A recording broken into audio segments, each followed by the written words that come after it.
Selena, I thought I had a break from being told I was late because Richard wasn't here, but apparently Selena stepped up and filled Richard's shoes tonight.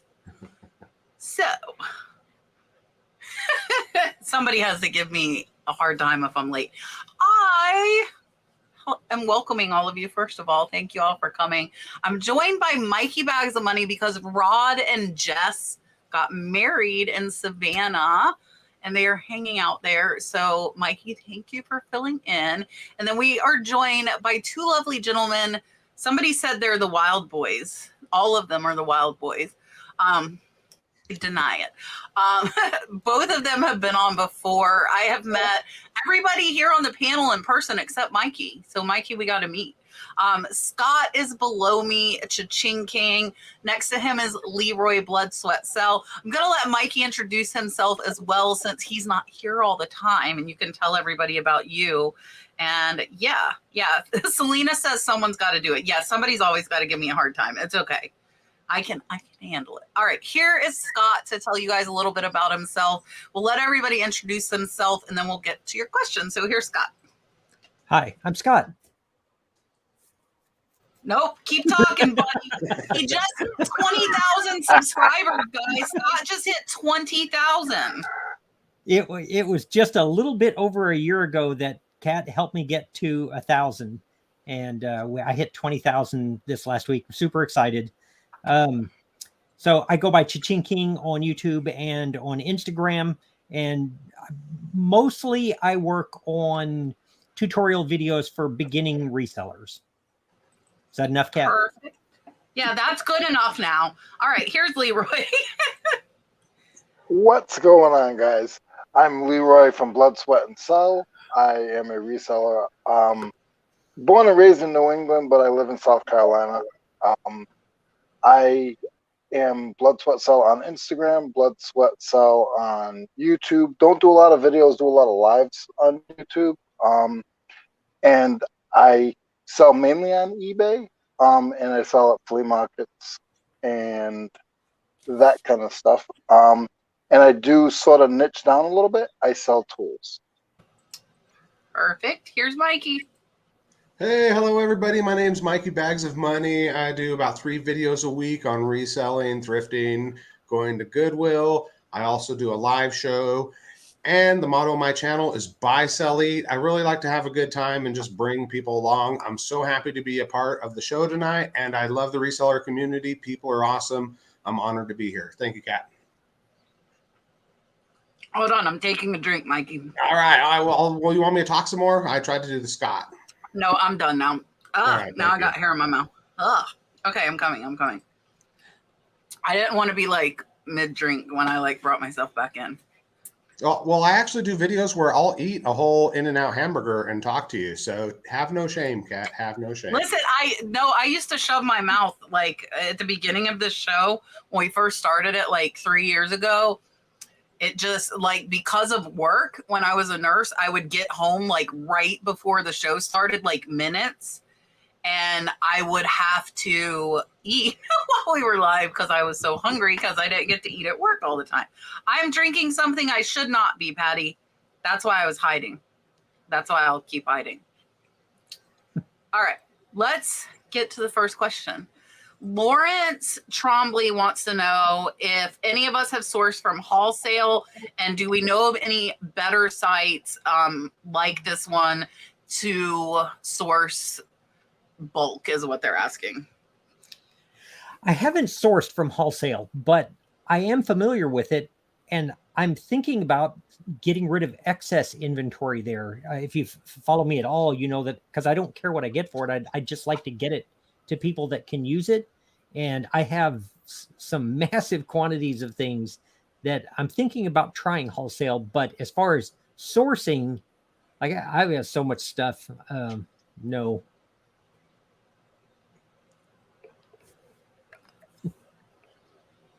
Leroy's up next. Leroy? Oh, I'm sorry. No, I do not. I don't do anything with Wholesale. I mainly do auctions. I don't buy online at all. I did Wholesale. I tried them out and I did a video on it, and they definitely have stuff to buy. I generally don't like to buy in bulk. I like to I like to cherry pick one or two items from a spot. So it's definitely a place you can go check out and buy bulk and sell bulk. I think probably selling bulk sounds better than buying bulk to me, like Scott wants to do. Yeah, so I have listed on Wholesale as well. I have not bought on there because I am like Scott and have a lot of excess inventory. I tend to like to buy on online estate lots. That's where I get most of my stuff. And there's some good stuff. I think it seemed like it's primarily clothing. So I don't know what you're looking for. As far as other sites, HiBid has lots. That's where I get a lot of mine from. Shop Goodwill has lots. CT Bids, Max Sold. And somebody asked about California. And actually, I'm going to throw that up now because I think I'm probably the only one that can answer that. I'm going to throw this up and answer it because it kind of ties into that. Because Julie was asking what auction sites would you recommend for California? You do have the one I use, but there is not much on it. And I know this because I have members and my sourcing membership that I source for in California. So the best site for California that I have found is Max Sold. It's estate auctions, and it really depends on where you're at. There are we found a whole house full of stuff that went for under $100 in California. You would need to be able to handle that much inventory, but they are on there on California. They're just not on there often. And most of them are like industrial, big business stuff. That's what seems to go on HiBid there. So I would try Max Sold. That's where we typically look for the sourcing members in California on our lives.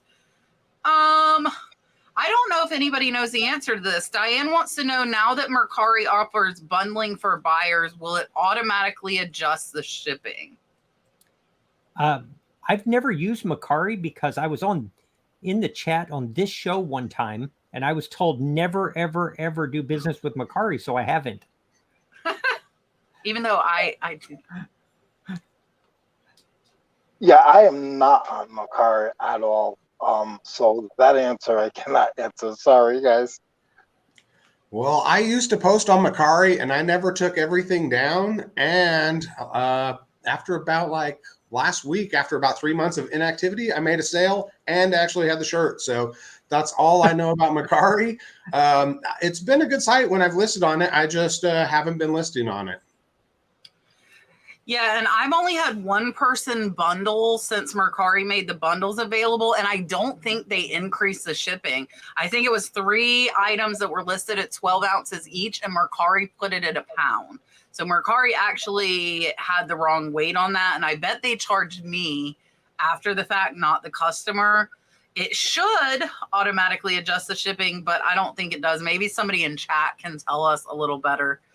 And we have 2 super chats. We have a $5 super sticker from Miss Paula. Thank you so much. I greatly appreciate it. Here is your dolphin.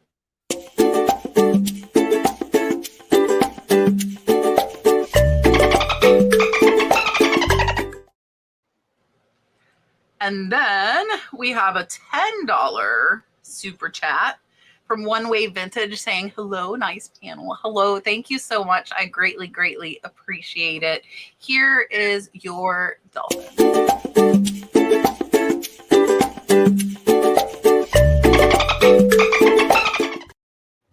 Dun, dun, dun, dun. I am running everything backstage by myself, but I've actually got a little better at it lately. I've got a little bit better at it. So I felt confident in not asking Katie to come backstage and help me. We'll see. So if I get behind, you know what's going on. Mr. John from More Income says, what is your favorite side hustle outside of reselling? Outside of reselling? I mean, it's my whole life. Do I have a side hustle outside of that? YouTube? But I don't consider it a money. I make some, but not enough to. I don't know. I haven't done any professional dancing or anything, so I'm kind of at a loss. Side hustle outside of reselling for me, it just seems like reselling. But I do. I'll do side jobs. I have a construction background as a laborer, not any skilled thing, but I am a little skilled. So every couple times a year, I'll pick up a couple of jobs. Whatever I want to take. It's what I want to do. I don't take everything. Usually, it's just building shelves and stuff like that. But that's my little side hustle that I do. Yeah, I used to love side hustle. I got a construction background too, so I used to love to go paint houses on a weekend or get all the boys and go do a huge job inside or something. It was very lucrative and fun, but my body's a lot older now, so I don't really take anything on for the past couple of years. Ever since I think I became a reseller and got injured on my construction job, I haven't really wanted to go back. What my side hustle might be, or where I like to maybe strike it rich, is I like to play poker tournaments. They're very fun, like WSOP, the stuff you see on TV. We have it legal in Nevada where you can actually play it on your computer. And I don't play as much as I used to, but it's definitely a fun side hustle when you win. Listen, I used to play on Poker Stars so much it was not funny. I was in so many poker tournaments on Poker Stars, and then they made it legal. It is not legal in Florida. Man, I miss that. Mikey's going to make me have to go out to Vegas. Yes. I'm kind of like Scott. Reselling is kind of all encompassing, but I've started making jewelry and trinket boxes like out of resin. I'm still getting used to it. Everybody has been so nice, and they've bought my first ones that have some blemishes. They have some blemishes, but everybody has loved them so far. And the bad thing is it's a very expensive side hustle to learn because epoxy resin is about $100 plus per gallon. And I already went through a quart of it, and I'm like, haven't perfected anything yet. So it's expensive, but I'm having fun doing it. And then Brad's got his woodworking. So yeah, I really, and like I'm making the jewelry to resell it, not to resell it. It's new, but I guess that's kind of still in the same realm of reselling. Miss Lisette sent a $5 super chat and said, such a wonderful panel, all smiles and good vibes. Miss Lisette shares out on her stories for me when we have our lives. I greatly appreciate that. Thank you so much. Here's your dolphin.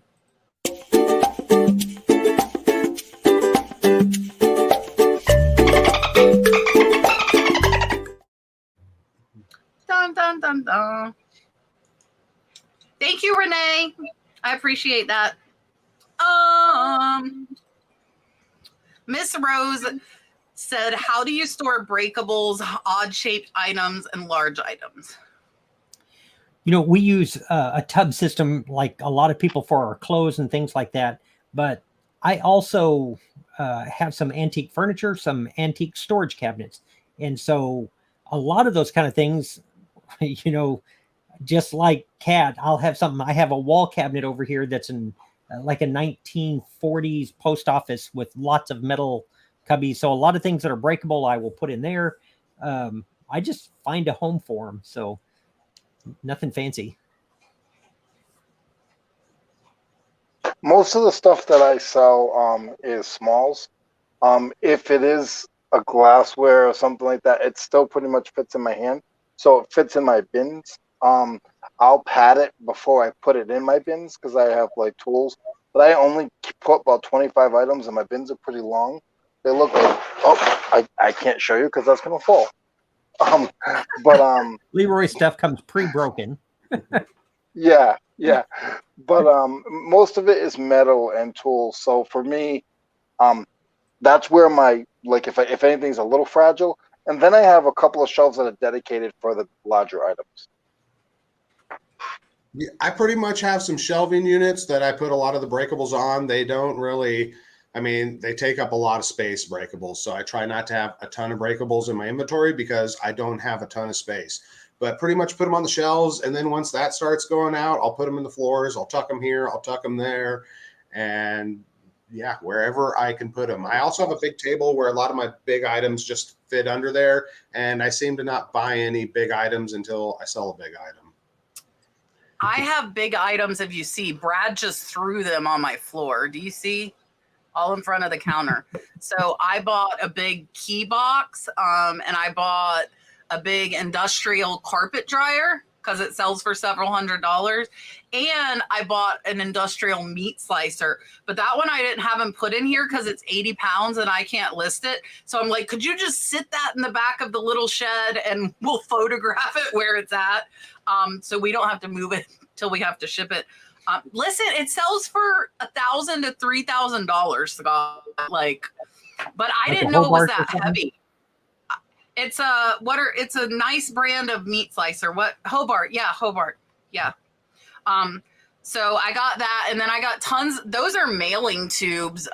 There's 30 inches, and I got the whole lot of them for $10. I don't have anything to put in them as of yet, but I know how expensive they are to buy them.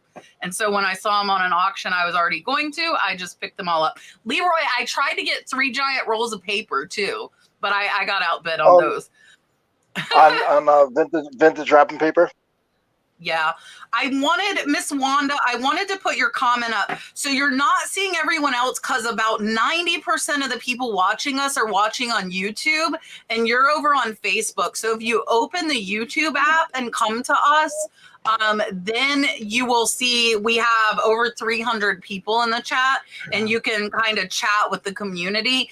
There aren't a ton of people that watch on Facebook. People do watch it, but not nearly as many as watch it on Facebook. So I wanted to grab that first before we went on any more questions in case you want to hop on over.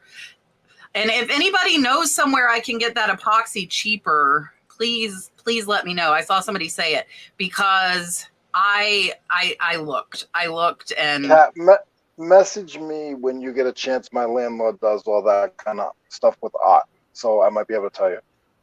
Okay, perfect. Yeah. How do I store them? I like totally got distracted by talking about large items on the floor behind me. I have shelves and I have tubs. So I have a big display shelf in here in the shed, and I stack things as far as the breakables. So like I might have a big serving bowl, and then there might be dinner plates, and then there's a smaller bowl. It's like a tower of breakables. I do not break many things. Thankfully, I have broke some things, I won't lie. If they're really expensive, they're going on the display shelf so I can see them, not just like on the regular shelves. And large items, I'm kind of like Mikey. Like I have places I can put the big ones, like that meat slicer went in the back of the shed. So right now I wouldn't go buy another big item because I've got to find somewhere to put that industrial carpet dryer right there. So yeah. You could put them on the like China hutch in your house. There's a lot of different ways. Displaying them and getting to look at them till they sell. Yeah, see, is a nice way to do it. Miss Cheryl says, I received a return package marked return to sender and had not at this address written on it, but eBay says delivered. What do I do with it now? I've actually had that come up, probably not for the same reason. I had a guy order a textbook who was in prison, and you can't order used textbooks from a prison cell. And so it basically shows it's delivered because it got where it was going, but then returned to sender. And all I did is I just refunded their money. Like the person that I was dealing with wasn't in a position to ask for a return. I don't know how they got on eBay to order it, but anyway, I just refunded it. If you have it back and you can resell it, I probably wouldn't refund the shipping, but I would just refund their money and move on. Yeah, I've only had that happen once, where it said it was sent to them, and then it just got bounced back to me, and then they wanted a refund. And I just gave them the refund because I got my item back, and I don't know why it got bounced back. Sometimes if they put a wrong letter or address, it won't go to them. It comes back to you.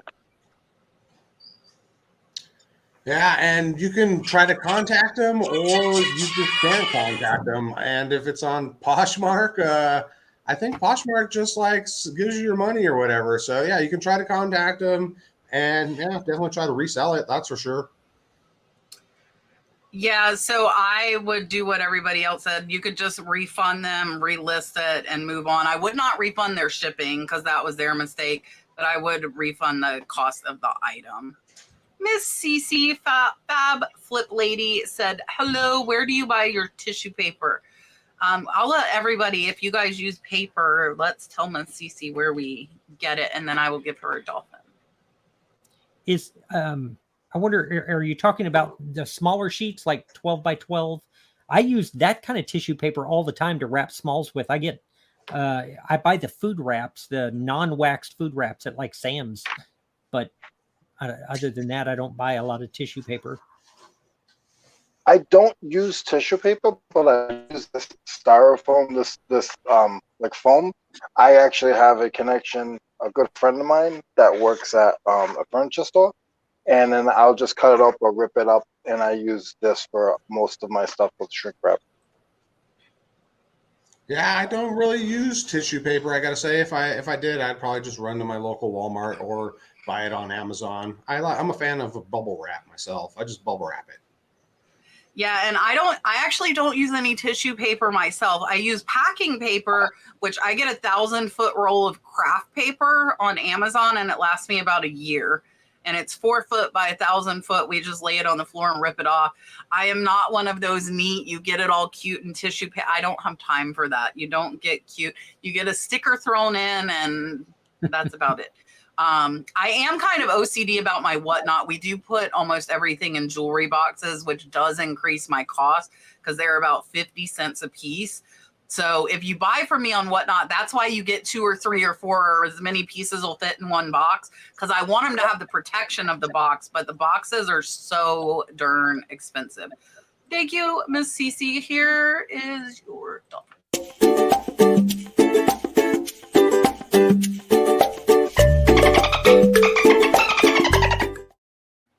Dun, dun, dun, dun. You guys like my St. Patrick's Day theme?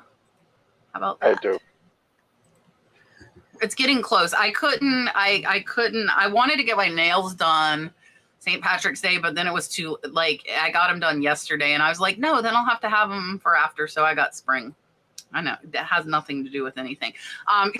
Caroline says, as a soon-to-be newbie, I have 250 items I could list right away. Is there any way around the 10 items? So she is one of the unlucky ones. Some people do get a 10 item limitation. Some get 250. So she got 10 items a month for the first 3 months, ceiling of 500. So any suggestion to her on how to get around that? You know, once you've completed your first 30 days or a couple of sales, contact them and ask. Like, that's about the only way to get around it, is just ask. Yeah. My suggestion is ship it right away. When I mean right away, like as soon as possible. So all those balls are already rolling. And then, like Scott said, you know, once you get up to 10 and you feel like you're in a bind a little bit, message them nicely and see if they can give you a few more. But sometimes they won't. What I would do I would list whatever's going to sell the fastest. Try to find your best 10 selling items and get those sold, and tell eBay, hey, I'm selling stuff. Give me more. So definitely that's what I'd say. I'd try to sell them fast and then contact them for sure. Yeah, and I would do the same thing. And I would suggest, if you're really wanting to get into reselling as extra income, that if you have a limit of 10, that you list on another platform. Because if you're really wanting to make income, I would pick a second one, depending on what you're selling, either Posh, Etsy, Mercari, or Facebook, and do that, because 10 items, $500 is very, very limiting. And I wouldn't want to be limited if I was trying to make money. So I would try and find another site as well. Miss Chance wants to know, do you have any of us have any success sourcing from Goodwill's website? I have, but it is super hit and miss. It's been a couple of years ago. I picked up a box of baseball jerseys that were vintage, that were, some of them were new with tags, for like $250, but it was a steal. But normally, no. I personally have not. I haven't even been on that website. I try not to go to Goodwill in a brick and mortar. So, sorry, I don't have a great answer for that one.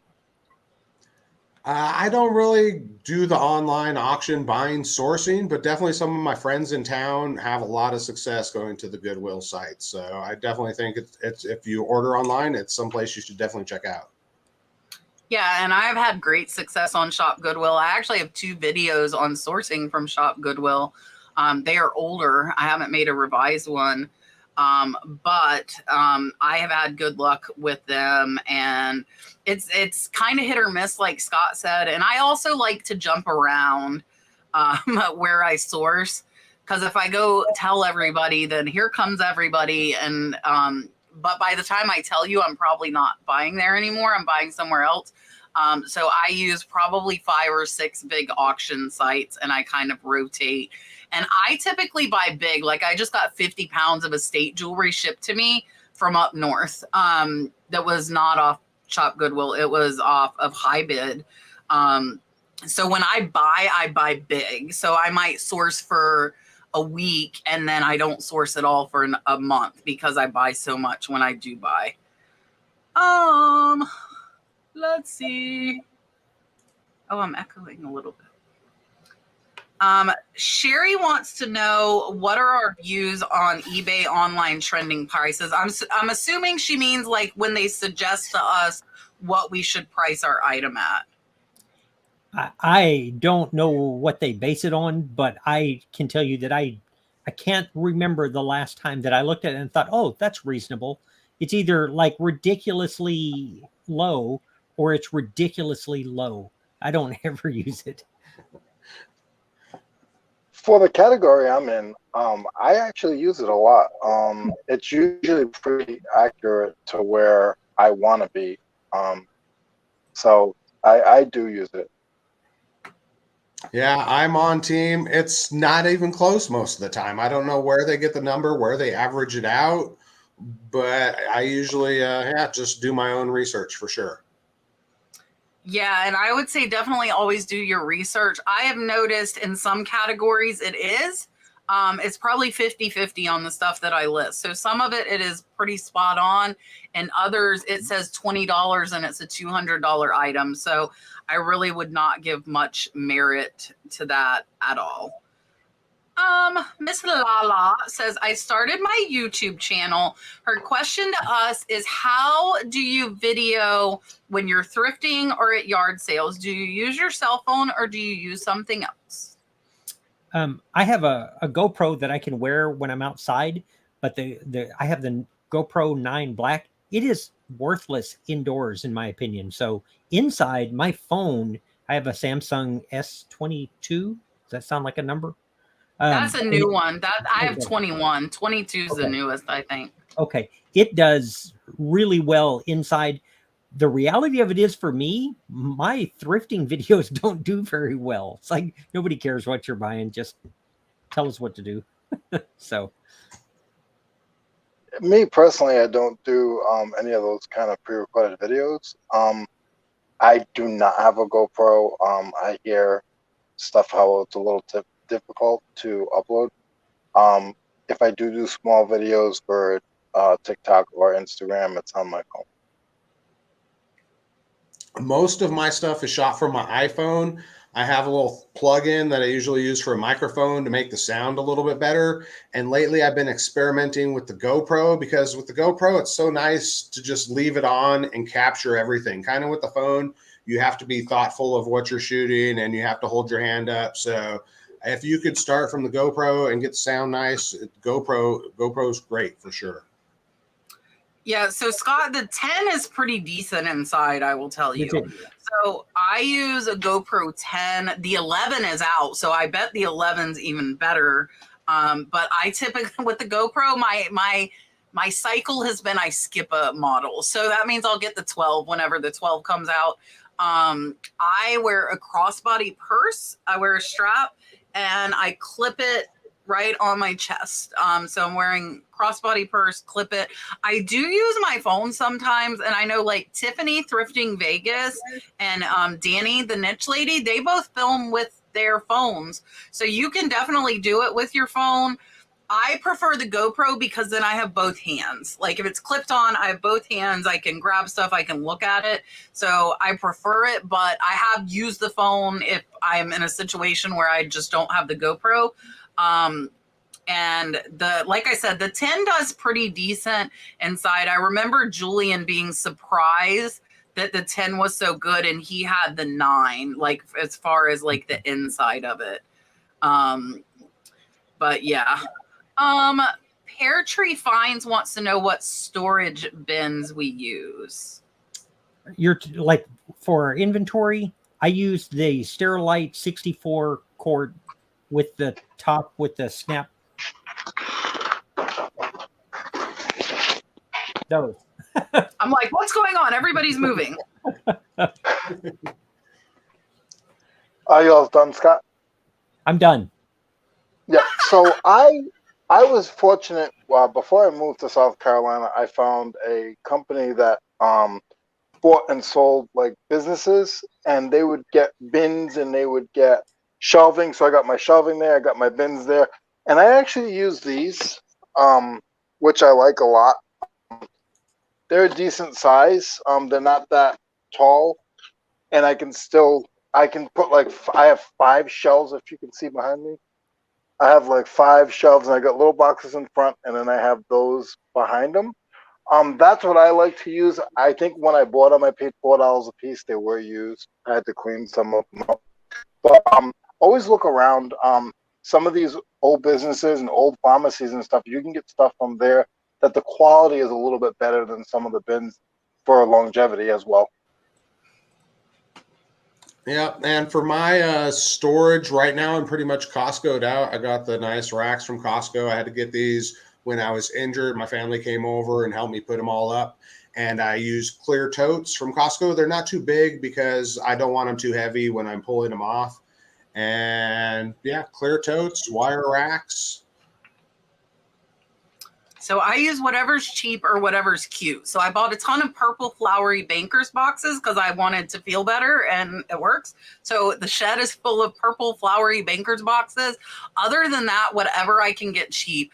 And I tell my sourcing members all the time, we see storage bins as well as the nice Costco shelves. I have stainless in here that were all bought off an online auction. None were bought new. I bought display shelves from the back of a retail store going out of business. I don't, and like people have said, I don't care what it looks like. If it's functional and it works, then I'm fine with it. Now, like I said, I did get pretty Bankers boxes, and sometimes I will go with the pretty aesthetic, but most of the time, cheap and functional, and that's all that matters to me. Scot says, on eBay, when you're getting a lot of views but no watchers, do you feel it's a price issue or you just haven't reached the right people yet? For me, if I'm getting a lot of views and no watchers, no offers, I mean, it's probably price. You know, I mean, that's if it's attracting enough attention for people to click on it and nothing happens after that, unless it's just terrible condition or something, that's probably the issue. To be honest, I don't really even look at that. I just list it and wait for it to sell. I do cycle through all of my listings every 3 to 4 months and make sure it's still listed. I feel like a lot of my stuff gets, not a lot, but a small percentage of it gets dropped every 4 months, just disappears. No idea from eBay. I don't know why. But I try to, that's pretty much what I do. Yeah, and if I got something that's getting a lot of views, I'm excited that it's getting a lot of views. That means I bought something that people like, and I don't really worry about the watchers so much, But if you are worried about it, just make sure everything's spelled correctly. Make sure you got your photos good. Make sure, sometimes I've had this happen where the shipping price is like $50 or something. And you're like, how was the shipping? How did that change? I don't understand. So I would think just maybe double check your listing to make sure it's all right. And if it is, just roll with it and be happy people are looking at it. Yeah, and I'm going to agree with Leroy. I don't look at it. Like, why drive yourself crazy looking at, like, when it sells, it sells. I think everybody gave some good tips, though. Photos, there's no way to know. You can't know for sure if it's a price issue or not the right person yet. So I don't look at it, like, ever. I have almost 6,000 listings. It would take days and days to just go through and see how many views I had on them. So I recommend not even paying attention to the views and just keep listing. That is what I would recommend, because I think you'll drive yourself bonkers overthinking some things sometimes. Scrappy Stamper says, I have several pieces of jewelry. I can't get a good clear pic with my iPhone. It's a 14. It's pretty new to me, so getting a new one is not an option. Any suggestions? I run into that a little bit too. And so what I normally do, if I'm taking pictures with the phone, I actually back up a little bit and then zoom a little bit. And I do better doing that than I do trying to get the camera relatively close. And if you can stabilize it on something, of course, it'll be even better. I use an iPhone it's an old one. I use an iPhone for my pictures. And then I just download it to my laptop, and that's how I do my listings on my laptop. I don't have an issue that way. But it's an older iPhone.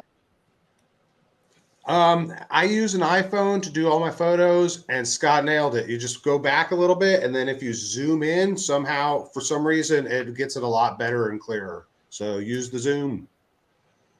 Yeah, and I just looked, and then the phone that I've got that I use for Whatnot, which I take pictures and catalog of jewelry all the time, it's actually a 12, so it's older than yours as well. I would, like, a lot of times you can double tap on the item and it'll focus on it. But I also would say one of the biggest things with it not being clear could be lighting. If the camera doesn't have enough lighting, it might not be able to focus. I have a little tiny 10-inch jewelry light box that works amazing for jewelry. My daughter lays it on her bed, sits there, lists the jewelry. So I would check your lighting as well. Yeah, so Lisa Beachwalker is saying you can put your finger on the screen until the square blinks and it should self-adjust itself. Mark is paying his late fee. He has finally decided to show up. Top tier panel tonight. Thank you so much. I appreciate it. I hope you had a lot of fun, my friend. That's all I'm going to say. Here is your dolphin.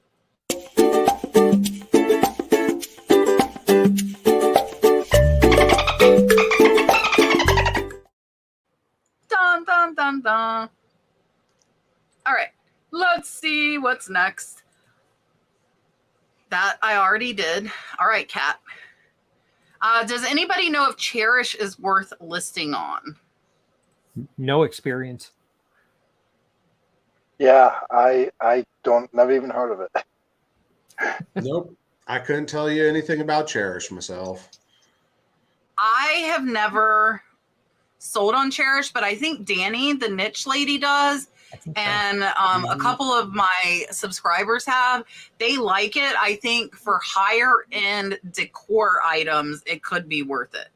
I don't list on there because I can't cross post. And if it's not easy for me to put it from one place to another, I'm just not going to do it. But I honestly I have some Ethan Allen that's been sitting for a couple of years. I probably should try it over there. Like, I have really cool record cabinets. That is a thought. That is a thought. So I might try it. If I do, I'll let you know. Leroy, Patty would like to know if you're married. Yes, I answered it. I blushed. Good. Elizabeth is asking, any news on FlipCon 2023? Are the tickets on sale yet? The tickets are not on sale. We were asked this last week, so I did message Josh. I am friends with Harry Tornado. He said they should be on sale next month. So they should be on sale in April is what Josh told me. I asked him because I'm like, I'm getting asked, so I might get asked again. So they should be on sale next month. If you guys don't know, too, in June, the end of June, List Perfectly is doing a camping listing party in Phoenix, Arizona. I will be there speaking. It's a 3-day event. They are going to have a ton of speakers, a ton of educational information, networking. Check that out. If you're on, especially if you're on the West Coast, people said, come visit us in Cali, but I think Phoenix is the closest you're going to get me. I have not been to the West Coast in 25 years. 25 years. I have not been to the West Coast or anywhere near it for over 25 years. So me coming to Phoenix is probably going to be the closest. If you guys would like to meet me, that's probably going to be the closest you're going to get. Not going to lie. Not going to lie. Mary said, if you offer several shipping choices, USPS, FedEx, and UPS, especially on oversized prices, and the buyer chooses USPS, which is usually way more money, can you ship UPS ground or FedEx despite their choice? No. I think that if whatever they've selected, if you put it out there as a choice, then I think you need to ship that way if you had it as a choice. Now, we ship almost, because post office is half a mile and everything else is 30 minutes from me. So I ship almost everything to the post office. And if somebody sends me a note after they've bought it and the post office was my choice, I don't let them opt into a different one, because an hour of my time is worth way more than whatever they think they're going to save on shipping. Yeah, me personally, I always, I mainly ship USPS, but I do, and it actually has worked for me with eBay with an issue before. I have a little disclaimer in my listing, and it just says,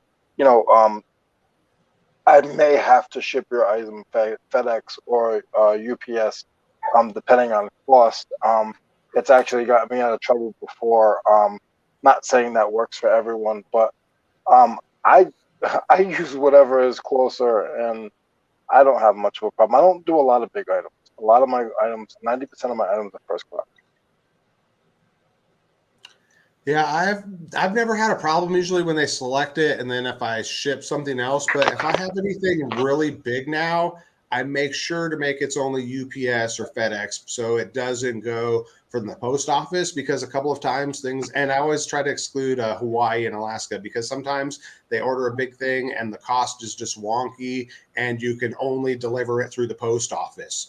So now I just take the post office out of the equation, since that's the most expensive place on all my really big pieces, and I don't really have to worry about it too much. And I would just go for it. You can, if someone complains, like I said, I've seen buyer selected. I've even seen buyer selected and not even known I've given a choice, like it's priority mail selected when I'm offering first class. I'm not going to do that. I don't know even how they selected or how that box gets checked, but I've never had anyone complain. Yeah, so I think the big thing for me is that it arrives in the same amount of time you promise. So if UPS ground is 2 to 3 days to them and priority is as well, I will switch it. I will switch it. But I will tell you, I just got screwed on this. There's no other way to say it. I shipped out a $300 Flow Blue Terrain to Oregon, where Miss Patty wants me to go. And that is as far from Florida as you can get, except for Alaska and Canada and Hawaii. And it's been 2.5 weeks and it's still not there. So UPS has left a very, very not nice taste in my mouth. So I'm probably going to be picking FedEx. But I think it could be my little local drop-off place, because I have a Mercari item not scanned and not moving for a week and a half as well. And all we have is like this little drop-off store, and they're not the nicest. So we might start bringing it to Walgreens, because Walgreens is a UPS drop-off. So we might switch where we're dropping it off. But yeah, so and that one actually was one that was priority, but it was $80 and she only paid $30. So I switched it to UPS, but now I'm getting, it still has not arrived. It was shipped 2 weeks ago, but it wasn't scanned for a week and a half. It finally scanned in Oregon. So it got to Oregon at least. So hopefully it will be okay. I hope. So technically Scott had the right answer. You should not ship it if they chose it. However, I have done it. Most times though, as long as it I don't do a ton of oversize, and I've kind of gotten away from that a little bit because shipping is so expensive. Like somebody just bought some shoes for me yesterday. She was in Oregon, Oregon. She was in Oregon too. And she said, your shipping is too high. And I just accepted her offer because it was a reasonable offer. I didn't want to be like, my shipping is not too high. You should talk to the US government. It is not my cost of shipping, but I just accepted the offer she paid and we'll move on. Shipping has really went up lately, guys. It is pretty high. Terry wants to know, Mikey, are you wearing a plaid shirt? And that is not an approved Mikey shirt. No, it's a Tommy Bahama silk shirt that a viewer sent for me. So yeah, it is. It's a little fancier. Yeah, it's a little classier than my usual Hawaiian. It's a classier Hawaiian shirt. Yes. Miss Kathy at Hanford Finding wants to know, how long do you keep tracking your receipts for? You're like for Texas? I would assume so, yes. But you can get audited up to like 7 years or something. Yeah, I was going to say, I don't know that we've tossed any of it out at this point. So forever? I don't know. I'll let you know when I throw it out. Yeah, I just keep them and put them aside.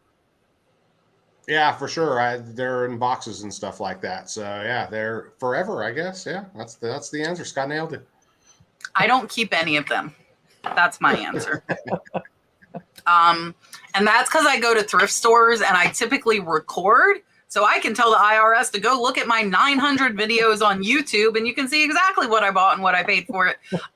Seriously, it's we have a video history of what we're buying. So like mine, I don't have them, but if I use a card and it's at Goodwill, I know what I bought. And I mean, if I get audited and get SOL, I'm SOL, but I have videos. I like, what better proof than here's the date I spent the money. Here's the video. Here's what I bought. Here's what I paid. And then they can go see when it sold too. If they'd like to sit there for hours and hours and hours, they'd probably be like, okay, never mind. Sean wants to know, what do we feel are our best selling tools? Or what are your best selling tools? So if you sell, erase, rewind. What are the best selling tools if you're selling tools, guys? I was totally like hand planes. I love hand planes. I sell them as fast as I can get them. My best selling tool, List Perfectly. It's the one. I don't pay for really any additional programs or anything like that. I do like Photo Room, but List Perfectly is the one that pays for itself. Like, well, so does WorthPoint. I guess I like 3 of them. So there you go. Let Larry take over. Leroy. Larry. That's a very name to call him now, Leroy. You got to give him a different name. I'm okay with it. That's the reason why Kat was tongue tied, because that's a really tricky question for one of us anyway. I don't know if Sean, tell us, do you mean like tools or do you mean like tools we use for our business? I don't know which way she meant it. I honestly do not. Yeah. Tools, all of it. That's just tools. It's all of it. A selling tool, I would have to almost go with my my micrometer, which actually is a tool, but I can measure a lot with this. I don't know if that even makes sense to you guys, but she wants to know what tools sell. So Scott's planer was the correct answer there the first time. Yeah, and the ones that sell for me, like when you go to a lot of these yard sales and stuff, some of these like drills that you'll see, like the chargers, there's always a lot of the chargers. Just sell them a little lower if you get them really cheap. Some of the batteries that they don't have the charger for, you're gonna be careful with some of that stuff. But that stuff, there's a lot of it on the market, but the original stuff does sell. I do a lot of workable metal tools. I don't do a lot of power tools. For me, it's probably auto body tools is what I really like. But I just like tools. Go ahead, Mike. Yeah, I don't really sell tools. Like I say, like I said, I'm trying to stay away from work tools and all that other kind of stuff. So I don't really source them. I will say I've sold quite a few of those. They're like a car painting a paint gun with a little canister up top. I find those new in box, and those will sell for me. So that's my best selling tool. I have sold some Craftsman wrench sets and Snap-on wrench sets for hundreds of dollars. If you see Snap-on made in the USA or Craftsman made in the USA, they will sell for hundreds of dollars. Also, I agree with Leroy. I watch for the chargers for the batteries for the hand tools. Those sell very well. They sell fast. I would say if you see like a tool type of yard sale, the work job site radios sell very well. And also, I just picked up, they're actually right there, Motorola walkie-talkies from like a construction site. Those should sell for about $300 to $500. So whatever I see, like I was actually looking for like stuff for Brad's woodworking shop, and I'm like, oh, that's how I ended up with an industrial carpet dryer. Just research it like you would anything else. But Julian and like Leroy will tell, like the Made in the USA Craftsman and Snap-on, I think are some of the best selling ones, especially sets. Before you move on for this, let me clarify real quick then about hand planes. Not if it looks like junk, it probably is. But if you come across like Lie-Nielsen, which are bronze hand planes, those are going to go for hundreds of dollars. If you happen to come across something like Bridge City Tools, now you're talking thousands of dollars. And so look at, when you're looking at hand tools, especially, I know the woodworking tools better than the others. If it looks like artwork and like it's substantial and feels like, look that one up, because they put some real craftsmanship into tools, and I love them. So John is saying they're no-brainers. Not for those of us that don't use tools. I learned from Leroy and Julian, but I'll tell you, and he said they can be expensive. So the way I got mine, I bought the whole friggin' toolbox off of an auction. Yes, I do that. I do that all the time. And then I sold the toolbox local pickup on eBay. So I made more than I paid for the toolbox with one Snap-on wrench set. And the rest was all gravy after that. So if you see, I've seen whole toolboxes at yard sales. So watch out for those. That's how I got mine. And you Patty can lot wants a to lot know- of that. Oh, go ahead, Leroy. Sorry. And what? And No, and go. you can lot a lot of that stuff up too, guys. Anything that looks like pliers or gripping stuff, put 4 or 5 of them together. Mainly, with tools, they want it all. So you could, if you see, oh, it's only worth $10. Well, put 4 or 5 of them together and then try to get $45. What are the bench vice grips? They're really heavy, but those are super expensive too. We actually have one that we're going to list back here. Some of those can be hundreds. Scott is showing us these. Holy, $2,000. Yeah, if you see that thing, pick it up. Mikey, Patty wants to know if Super Court liked her birthday present. She did. I bought her some sunglasses, some key. They spell it like Quay sunglasses. I went live streaming and I bought them, but I wore them the first night myself. She likes them. I like them even better. So Rod yes, is dropping in. Hi. We miss you too. Jess looks absolutely amazing, and her train's like 5 miles long. It's a beautiful dress. Beautiful dress. And maybe it was like something weird with you.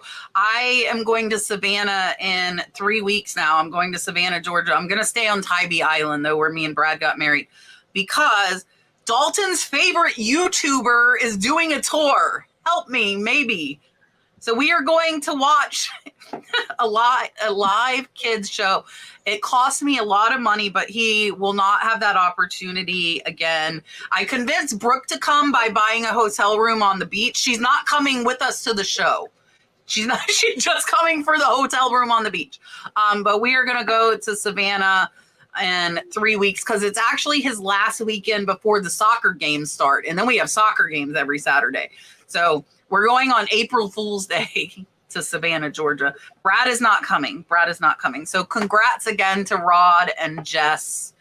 I hope you guys are. I love Savannah. Savannah is an absolutely beautiful, beautiful city. So I hope you guys are having a good time. Rocks to Be Me says, is there a penalty on eBay if after packing an order you go over the weight by a few ounces? You mean, are you not paying for the extra shipping?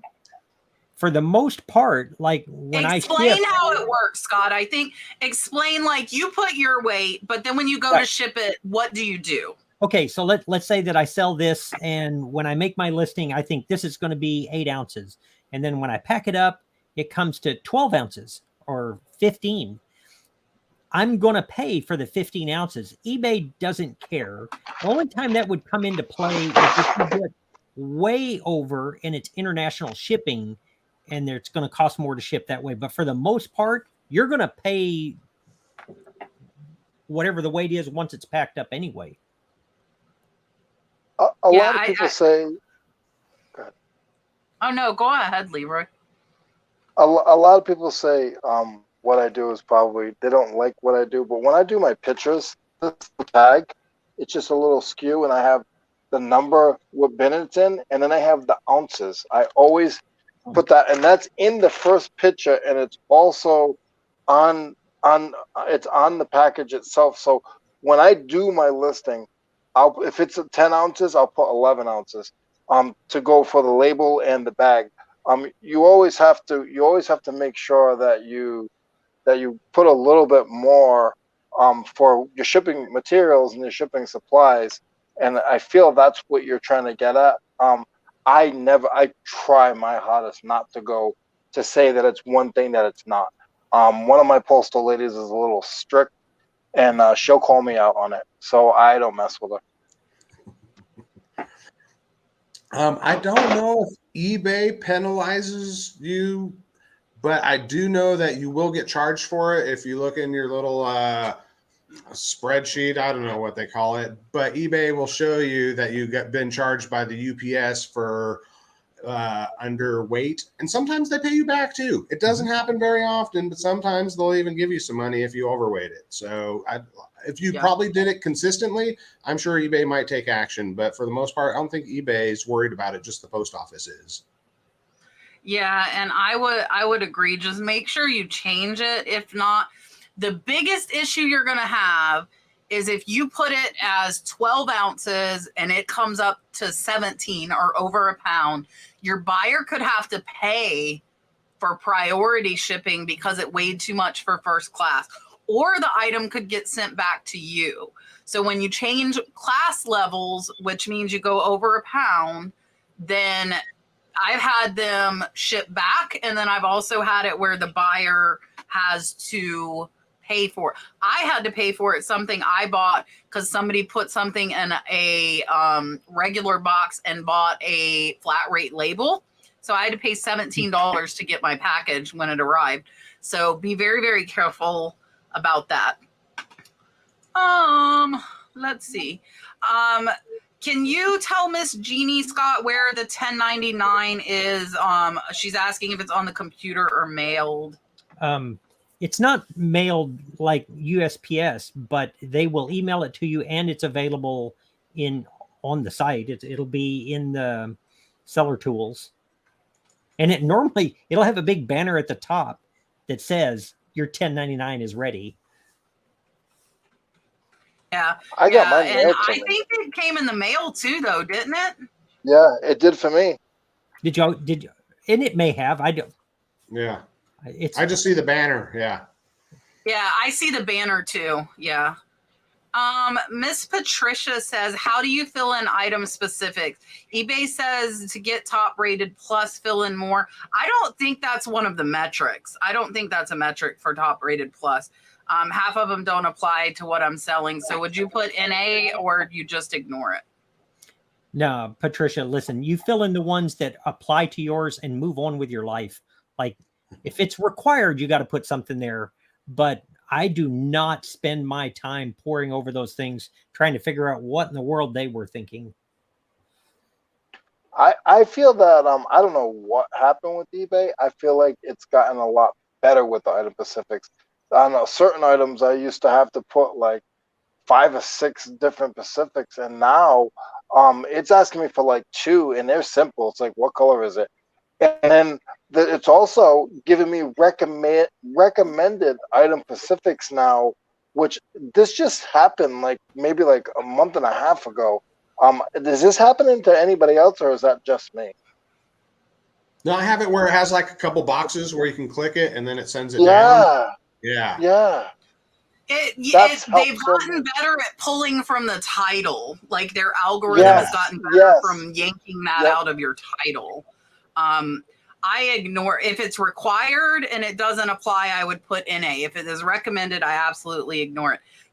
Courtney says she totally agrees. If you guys haven't checked out Courtney has three YouTube channels. Bolo Buddies is her main one.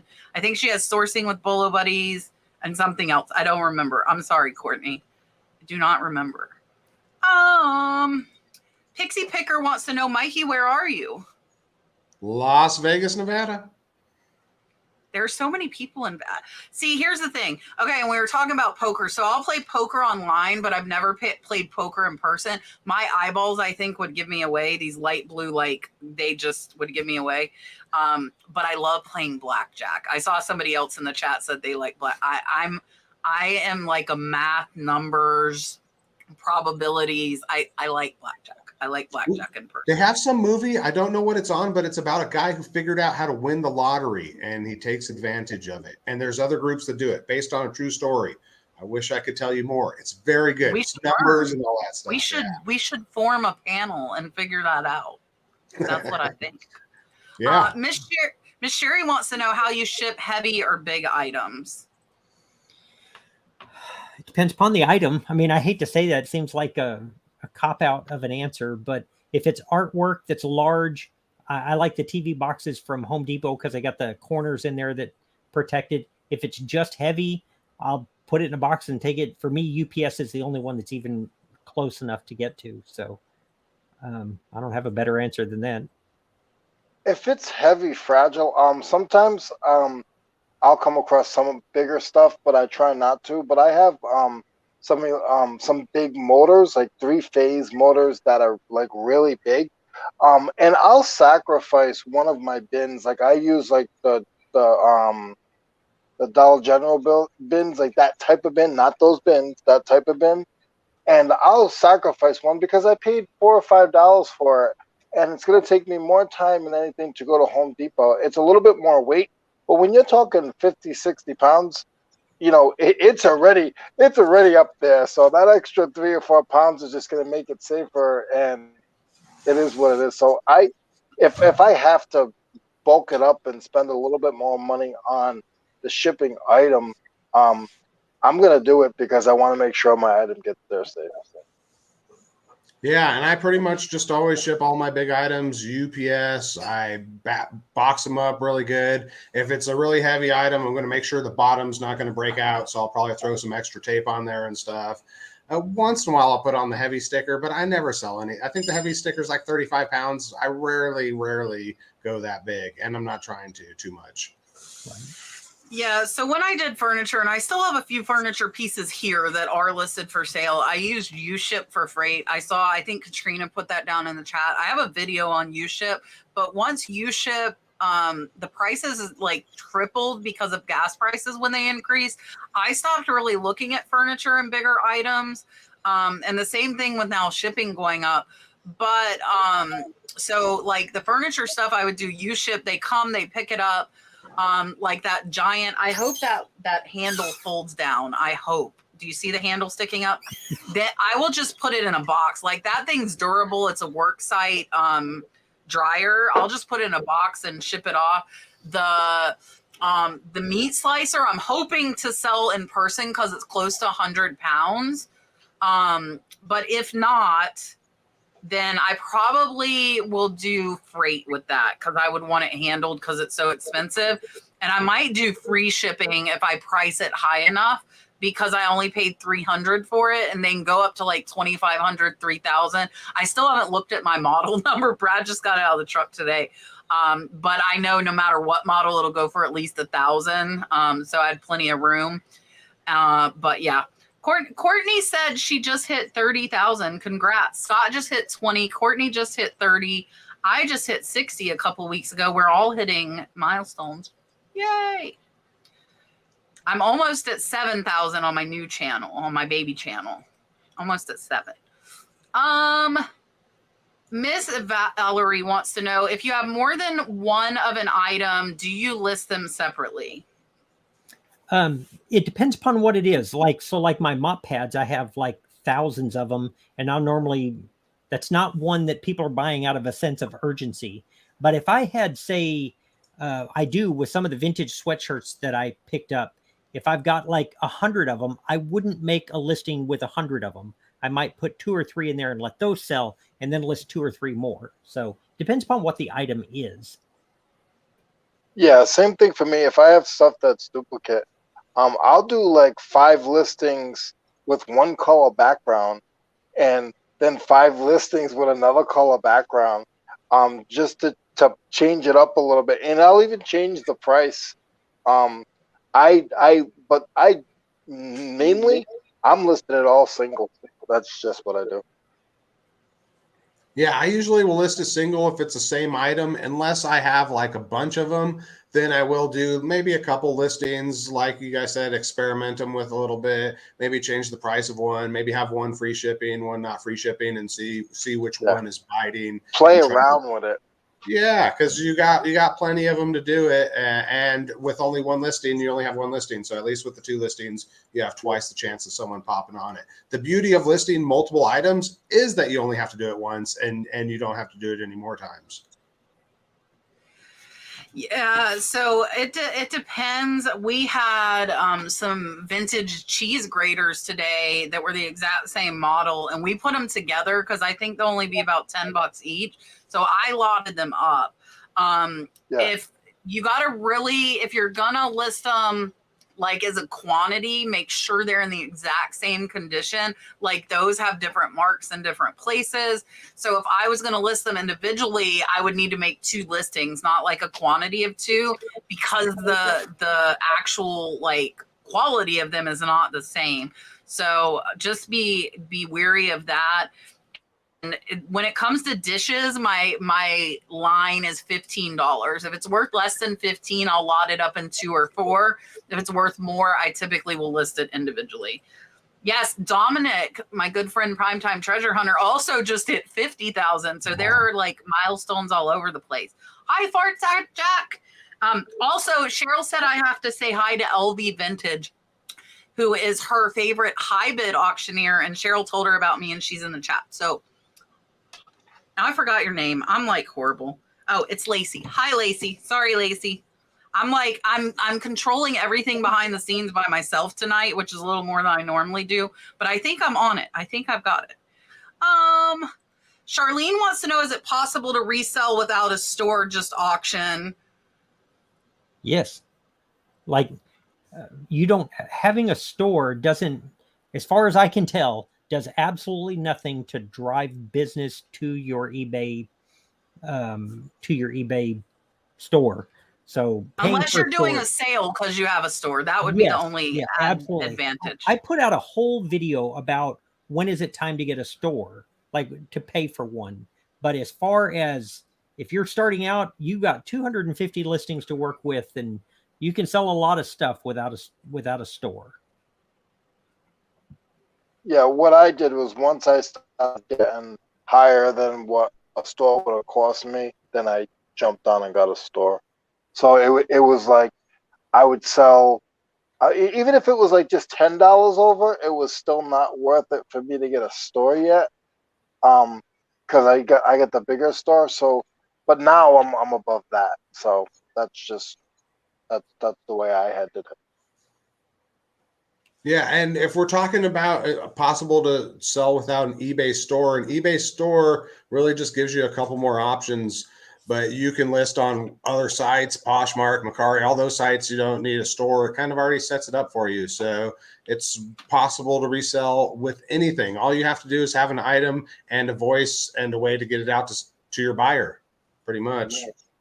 Yeah, and I can't remember. We have somebody that's like a pretty big seller and makes decent money, and they don't even have a store. Scott is signing, but he's really writing. And Lori, I think the benefits we kind of just covered, like the biggest benefit, and like Scott says he has a video on when to get one. The biggest benefit is saving money. If you're listing more than $250 a month, you're going to save money by having a store. I think this is for Mikey. Charlene wants to know, will you be doing cartel videos about auctioning from your store? For sure. I got a big auction coming from my store. Stay tuned. Check out my videos. Subscribe and hit the notification bell so you can see when it's happening next. Oh, Scott, you're in trouble, buddy. They didn't forget. Okay, I did try. Like, it takes me longer because I was actually animating it. And so that's more work than I thought it would be. I forgot. You were safe until Marie came in here and reminded me. I can't. I'm not on the computer, so I can't actually chat on there, but could somebody block her for me? No.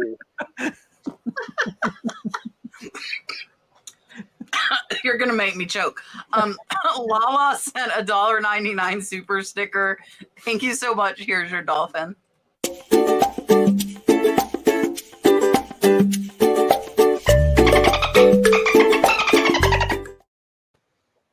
Dun, dun, dun, dun. How can I say that? Scott, say that name. K Mac Red Guitar. K Mac Red Guitar. Thank you for reading for me. When you buy large lots, how do you assign costs? Do you do it to individual items, or how do you do it?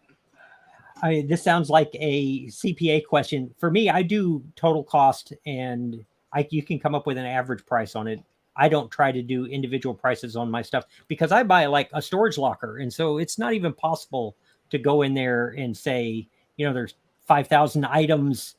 Like, it's just, if I paid $800, I paid $800. Yeah, for me, when I go to auctions, I'll buy 20, 25 lots at a time.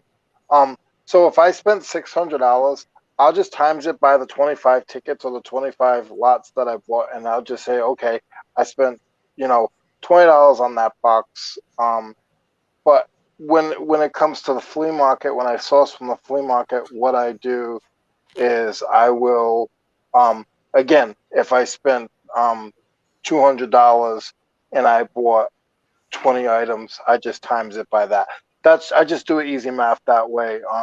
Because some of the high things will come down, but my average is really low anyway. Yeah, and I don't really buy large lots, and I don't like to track my individual items cost. So yeah, no help. Yeah, and I do money in, money out too. But like the only reason I would need to know is like for video's sake. So when I'm telling you I paid this much for this item, and what I do typically is buy the lot. So like that 50 pounds that I just got off of High Bid, some of the jewelry lots were sterling. So I might have been, $3, $5, $7 in, but the costume, I was only about $1 in.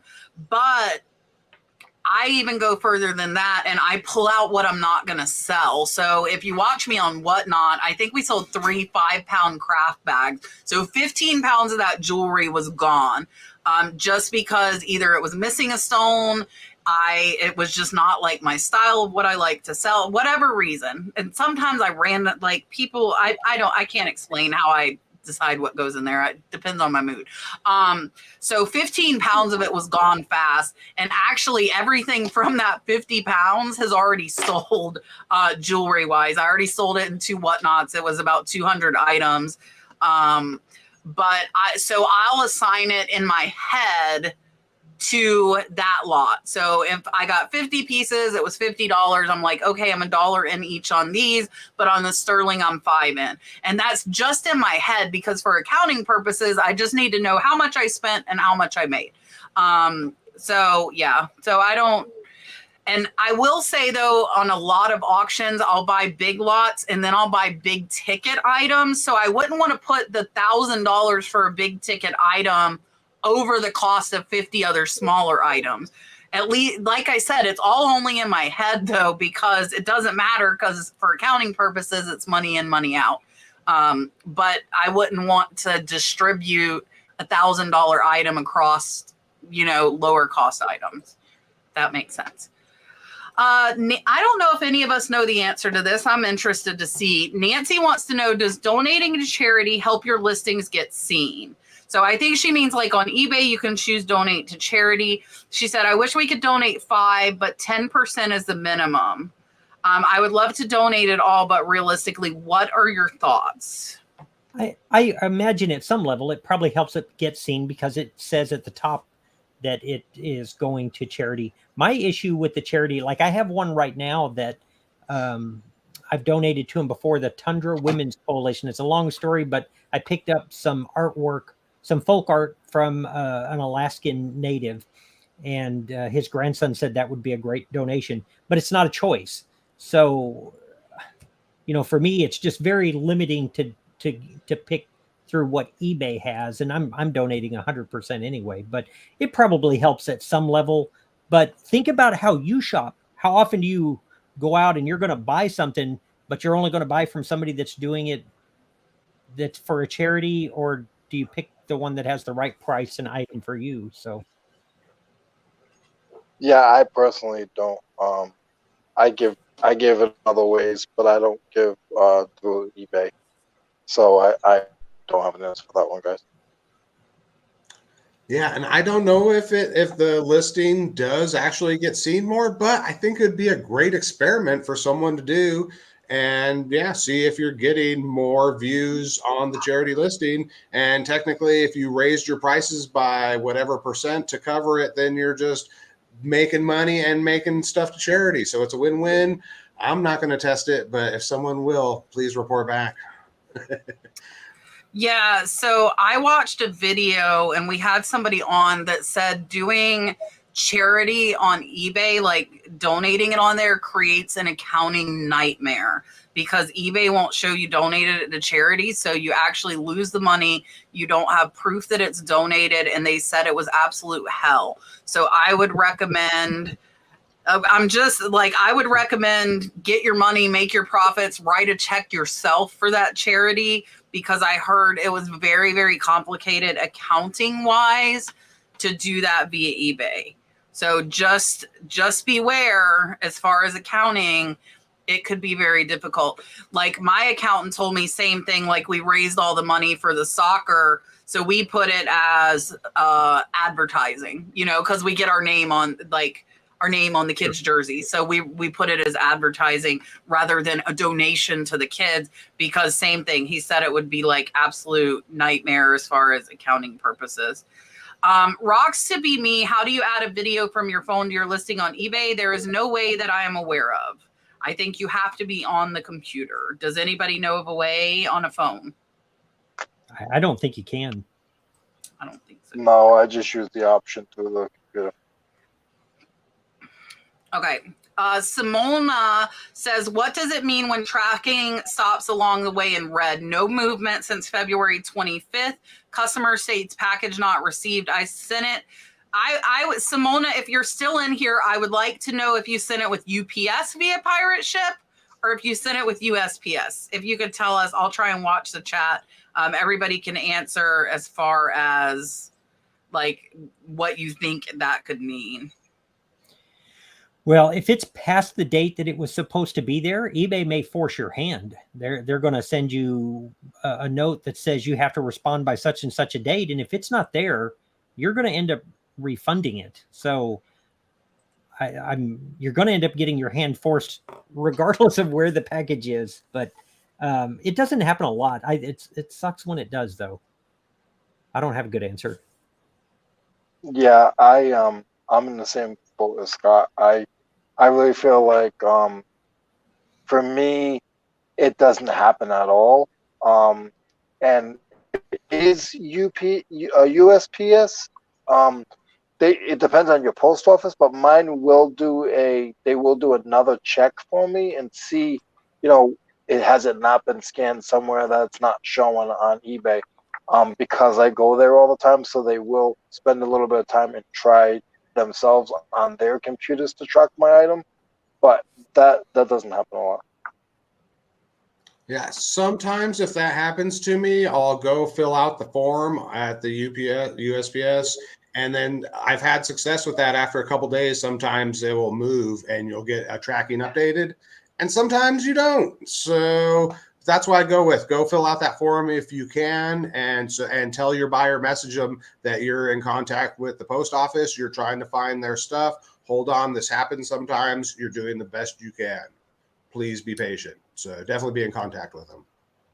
Yeah, and I was talking earlier about my UPS one that has taken 2.5 weeks to get to Oregon, and it's a $325 item. So I'm kind of on edge until it gets there. But I will tell you guys, with UPS, it is hard as heck to file a claim if you ship through eBay. So you can't file it on UPS's website. You have to fill out a form, send it to eBay. They process it. It says you're supposed to drop down and be able to click file claim. The option is not there. I just went through this 3 days ago, and it's only covered up to $100. Now USPS has become horrible with claims unless it's lost. If it's lost, they will pay it out. They will pay it out fast, or they'll find it really quick if you open a lost claim on it. So USPS is better. See Mark saying it's nearly impossible for UPS claim. It really is. Like, I just was trying to find it. But with USPS, if they lose it, they will pay. They pay fast on that. If it's over, I think it's 2 weeks for priority before you can claim, and 30 days for first class if you have insurance on it. But if that buyer opens a case, just know that you are going to have to give them their money, and then you're going to have to hope that they are honest enough to tell you if it arrives late and they pay you back. My buyer with the $300 item luckily has been very, very understanding with me. She has not opened a case against me. So we are doing okay there. Deja Vu Thrifting found an antique teacup. Can't find the same online. Who would you recommend to evaluate it for resale? Cat, the nurse flipper. Cat does not do that. but okay, I'm going to interject here since Scott's pointing at me. Most antique teacups are not worth anything. I'm going to tell you how it is. Most of them I'm lucky to get $15 for. The majority of them I leave on the shelf. So if it is not named and a known pattern, chances are it's not worth a lot. Just to be completely blunt with you, I tell it how it is. I don't sugarcoat things. That's just me. If you haven't watched me long enough to know that. But George the Antique Nomad does appraisals. Thank Scott speaking for me tonight because I can't find my words and I can't pronounce things either. So I'm glad Scott's here. So George will do an appraisal for $20, but it's really going to suck if you pay $20 for an appraisal to hear your teacup's worth $15. Now there is something, Crazy Lamp Lady, Jocelyn's group on Facebook. It is Old Things Thrifters and Pickers. They will help you. They are amazing. There are thousands and thousands of people. Post pictures on there and ask them. That's what I recommend you do. everybody I know thinks I know. I really can't. Like, if it's not a named one, I'm not great at identifying them. I wasn't being a smart aleck. I just don't know them. So Old Things Thrifters and Pickers group on Facebook is what I would honestly recommend you do. Miss Nita wants to know why eBay shows an item still available when it has been sold and delivered. I've deleted the listing and it keeps popping up. Man, I don't have a clue. That hasn't happened to me. Yeah. Yeah. I hear about it all the time, but I don't see it.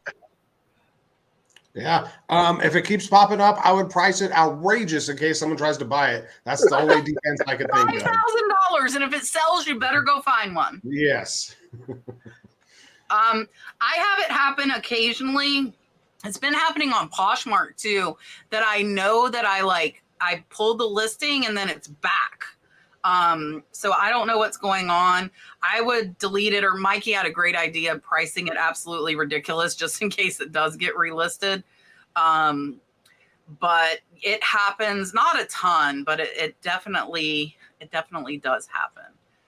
Mine go the other way. Mine come off, they don't go on. I probably have a lot that are off too, I bet. Like, if I look through things, I just haven't. Katrina wants to know if USA states require a reseller license to sell on eBay. I mean, I'm only familiar with where I'm at, and so I don't think so. I think you can sell if you're going to claim it as a business for taxes. That's going to vary from state to state exactly what you have to do with every one. Yeah, I think Scott answered that. In Florida, you don't have to have a resale license to sell on eBay, but you don't have to pay tax when you have a resale certificate. But when you get a resale certificate, you are required to file state sales tax. So please keep that in mind. You're adding more responsibility onto yourself, even if it's zero, like we sell. Is that your dog, Scott? By your eyeballs, I'm assuming it's Scott's dog. No. I was just terrified. It's Mikey's dog. Oh, you were just scared of the dog. It's coming, Scott. It's coming through the screen. Making sure it wasn't just in my head. So you don't have to have one, but it will save you. Like, I buy from online estate auctions, and it saves me hundreds and hundreds of dollars. I want to say hello, Callie Lewis. He rated me last night on Whatnot. I appreciate that. He brought me some buyers over on Whatnot. Oh, look at the big doggy. Oh, He's a sweetie. He's a sweetie. What kind of dog is he? Golden Retriever. Clooney That's is what his I name. have, Mikey. Yeah, they're the best. We They're have- the best. We have Dandelion. We call her Dandy. And then we have 3 little Chihuahuas. We have 1 big and 3 little. And I gave them all baths today except one who hid under the shed. And I don't know how she even knew, because I was bathing the other ones inside, and I went outside and called her, and she called Bud and went under the shed. But Brad said she's back in the yard. I'm like, she doesn't know, but I'm going to bathe her when I'm done with this lot. Like, I'm not bathing 3 out of 4 dogs. That's not how this works. She will get a bath whenever she decides to come back inside. Jan saying her seller's list saved does not have delete or note choice. Do you guys know? The only thing I can think of the note is maybe the SKU, the SKU.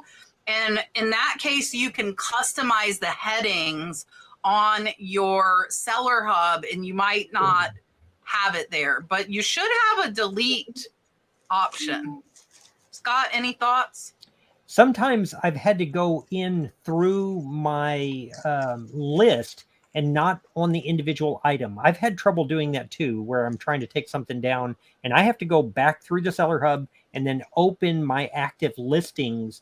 And then when I've got it in the chart format, then I can down arrow it. Highlight it and then delete it.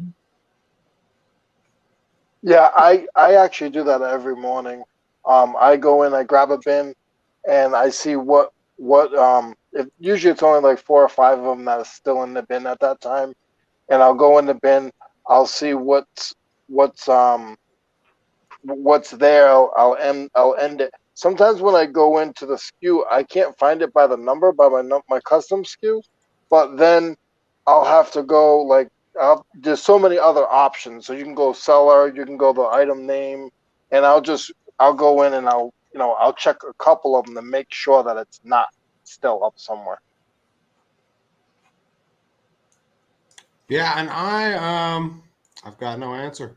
Let me see the note thing. No, I don't have no answer for you. Mikey still's got nothing. Yeah. Yes. Yeah. Shelly asked, is it golden? Yes. Yes. I don't know if you guys were watching. You have to have been a viewer on my channel. So we got Dandy a year and a half ago. She's coming up on 2 years old.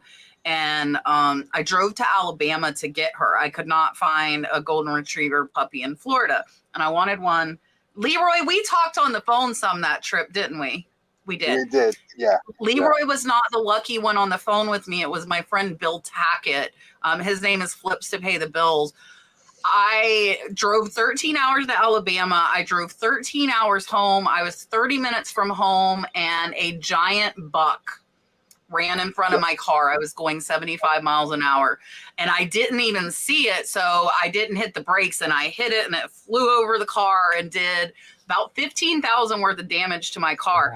Bill was on the phone with me on Wi-Fi, and I screamed like he probably thought I was dying. And I have this very expensive puppy in the front seat. Thank God the deer's weight was above my hood and it didn't cause the airbags to go off on us. That probably would have totaled my car.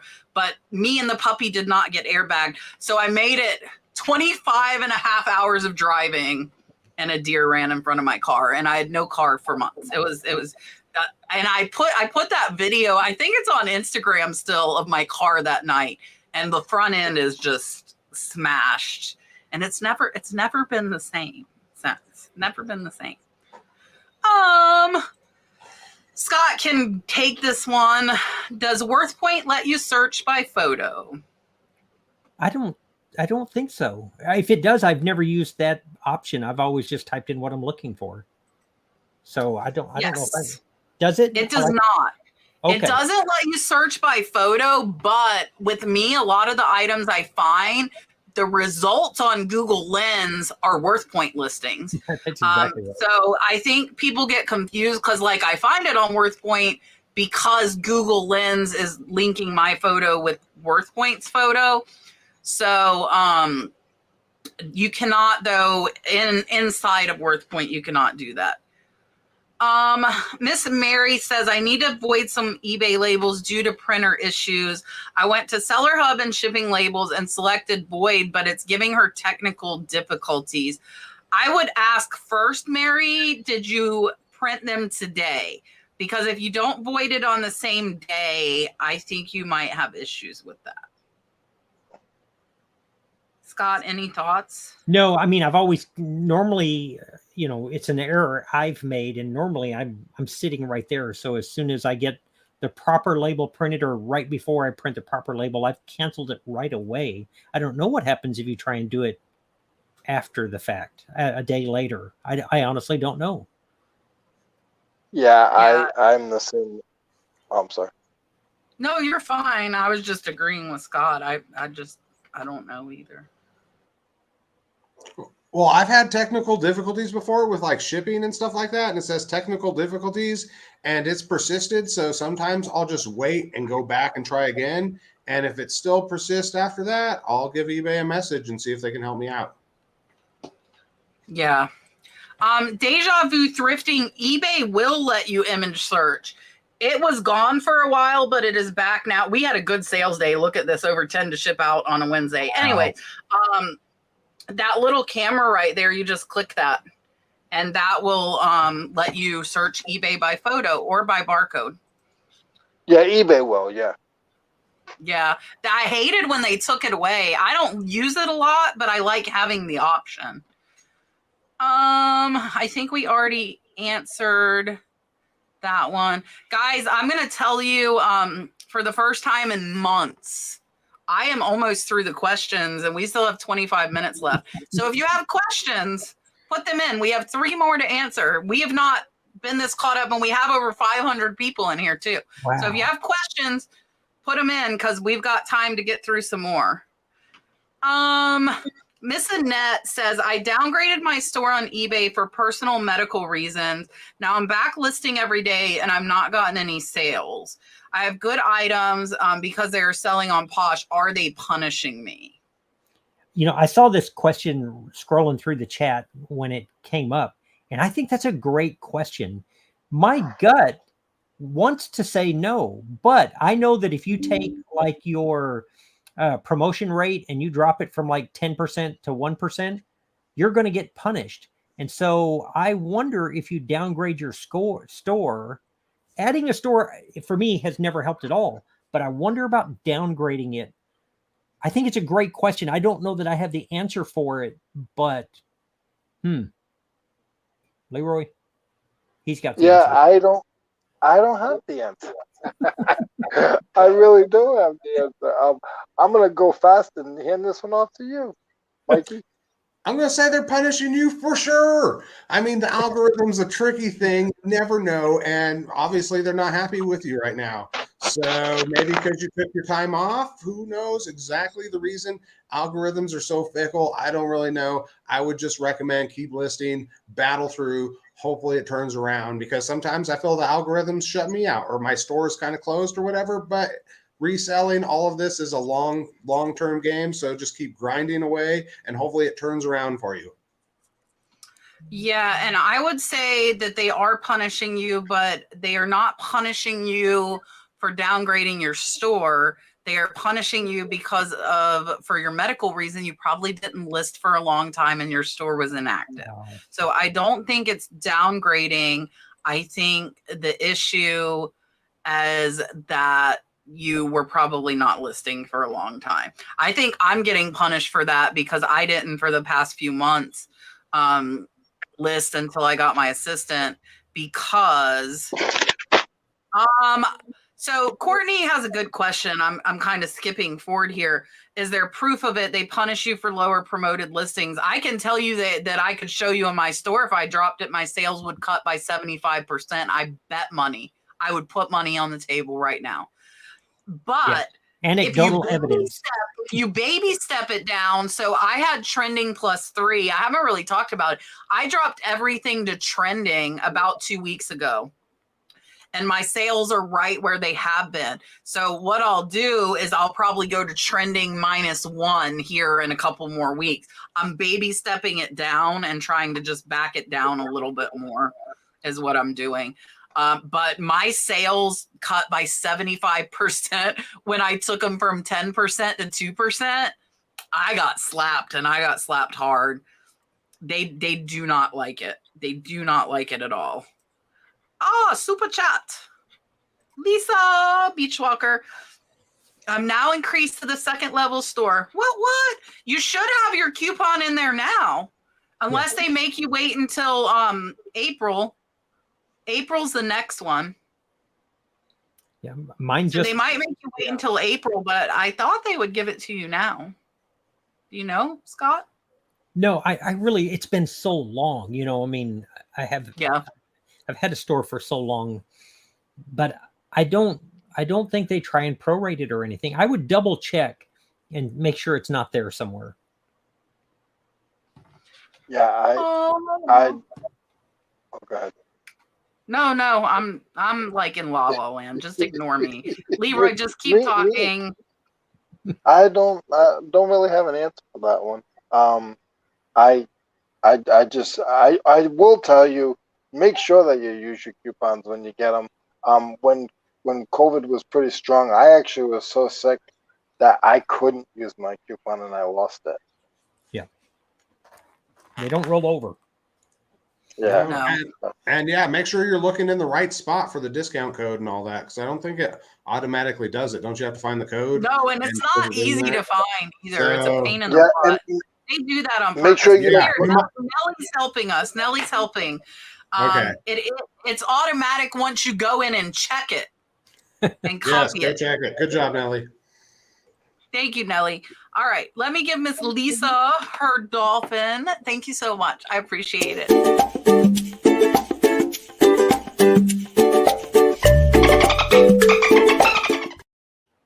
Dun, dun, How long do you have to use it? You can use it for the quarter. So the one that was given in January, you can use till March 31st. Look at John, more income coming in with the link for you guys. Kathy just used hers yesterday. Yeah. I can Sean tell you on wants those to coupons, know- if you put it off and you think you're going to come back to it, that's when you're good. Just buy stuff. Just buy stuff. I do it the first day most times, or I'll forget. Sean wants to know on average how many packages do we ship out a week? We have about 800 items listed, and we sell 4 or 5, 6 a day.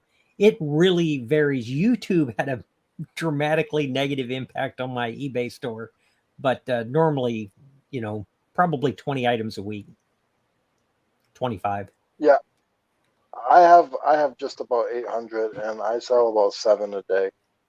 So I don't know what that monthly is, but I know. Well, no, monthly it's sometimes about 100 and change, a little over 100, something like that. I don't know. Yeah, and I'm right around there. I had 800 listings. I'm trying to battle back to 800.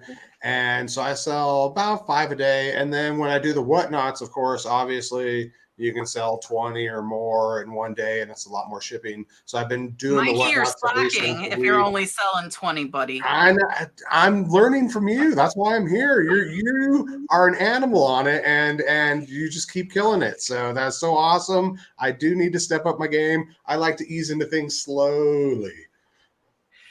I don't. I So just how like long- I jump in head first into everything. That's why I just wasted a pint of epoxy in 2 days. So how long does it take you to do a 20 item auction? It must take you like a half hour. Yeah, it's quick. 40 minutes, man. I'm like, let's go, and then get it over with, and yeah, ship them out. It's fun. I'm still experimenting, trying to find what I can really find and what people really want.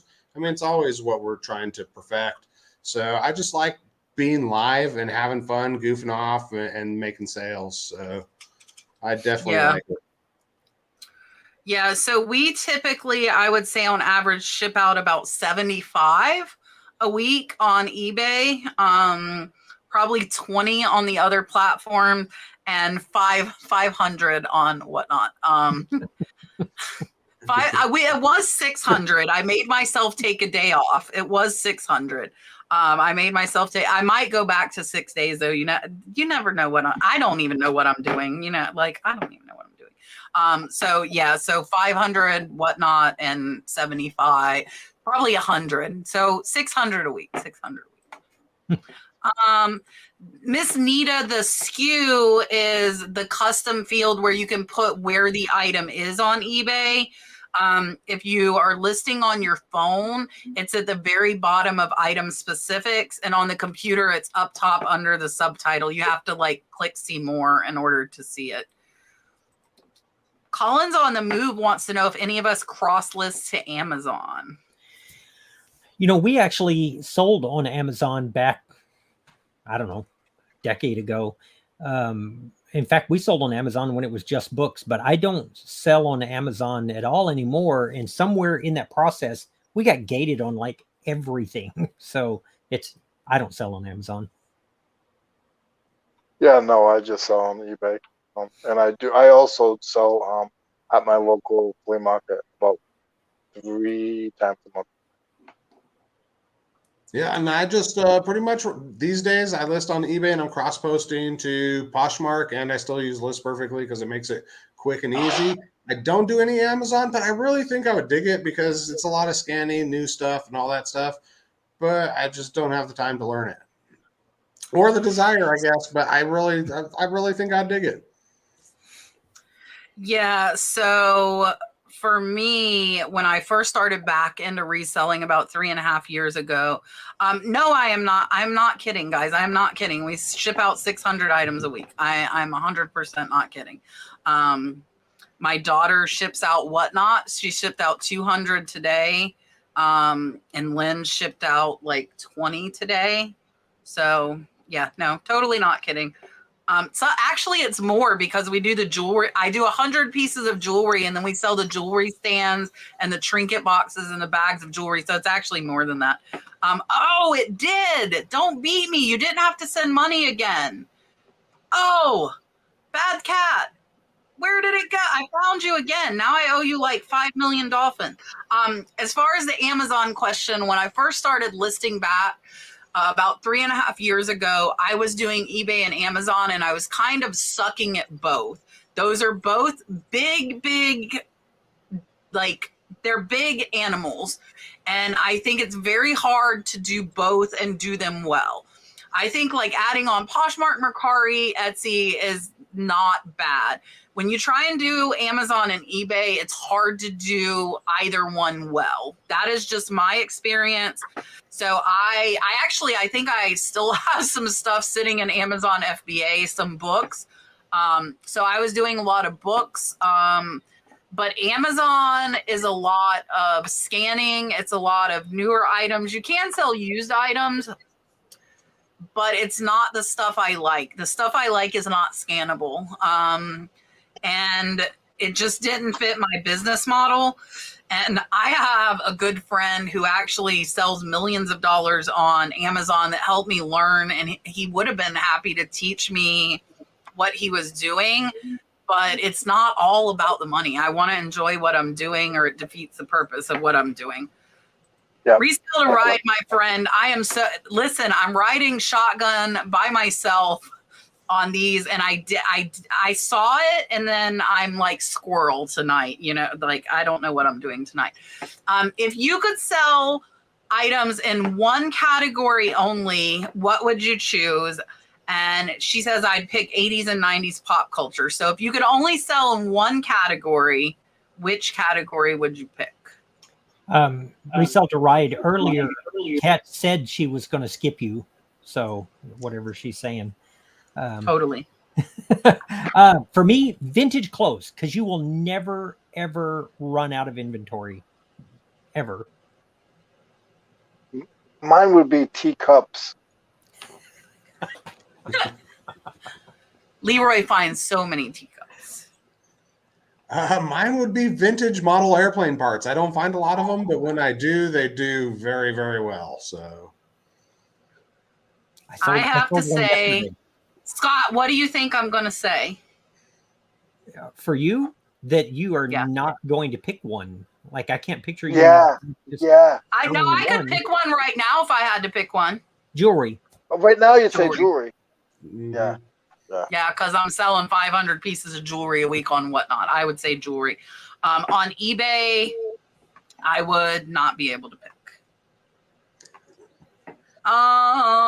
Vintage. Oh, I got to give you dolphins. Beat me. Like, you can yell at me when you come on the show. Just yell at me and tell them I'm horrible and forgot your question. Can you sell on Whatnot shop without going live? You can put stuff in your shop, but you probably wouldn't sell stuff. So can you technically? Yes. Would you sell things? Probably no. I am going to give Resell to Ride will be on the show, guys. Resell to Ride is going to be on the show soon. So super excited about that. I'm going to give you 2 dolphins because I totally failed.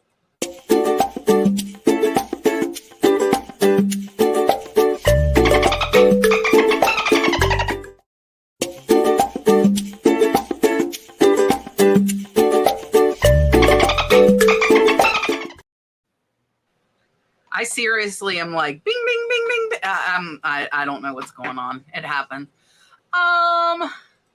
Giselle wants to know, what do we do with all the pictures on the phone after posting them? Do you keep them until they sell? Not me. I delete them. Yep, I tried to delete them, but sometimes there'll be a long section where like a day or so went by and it's fun to scroll through. But yeah, gotta delete them. Yeah, so I delete them as soon as they list. I list them every item. I don't even wait till I like go through the batch. Like, I list it, I go in, I delete it. I list it, I go in, I delete it. What Lynn has been doing, so we could like make sure our numbers mesh on like how many she's listing. She's keeping one of each item until her and I tally our numbers for the week and make sure we match like how many she's listed for the week. So that's what she's doing. Leroy, You've got an offer to purchase a teacup, sir.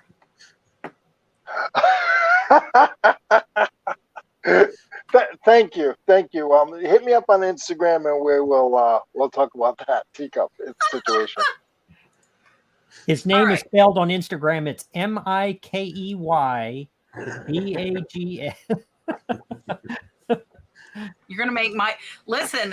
The person who gives me the most crap about teacups is Mike, Golden State Picker. So if you want to know anything about teacups, message Mike, Golden State Picker. That's fine.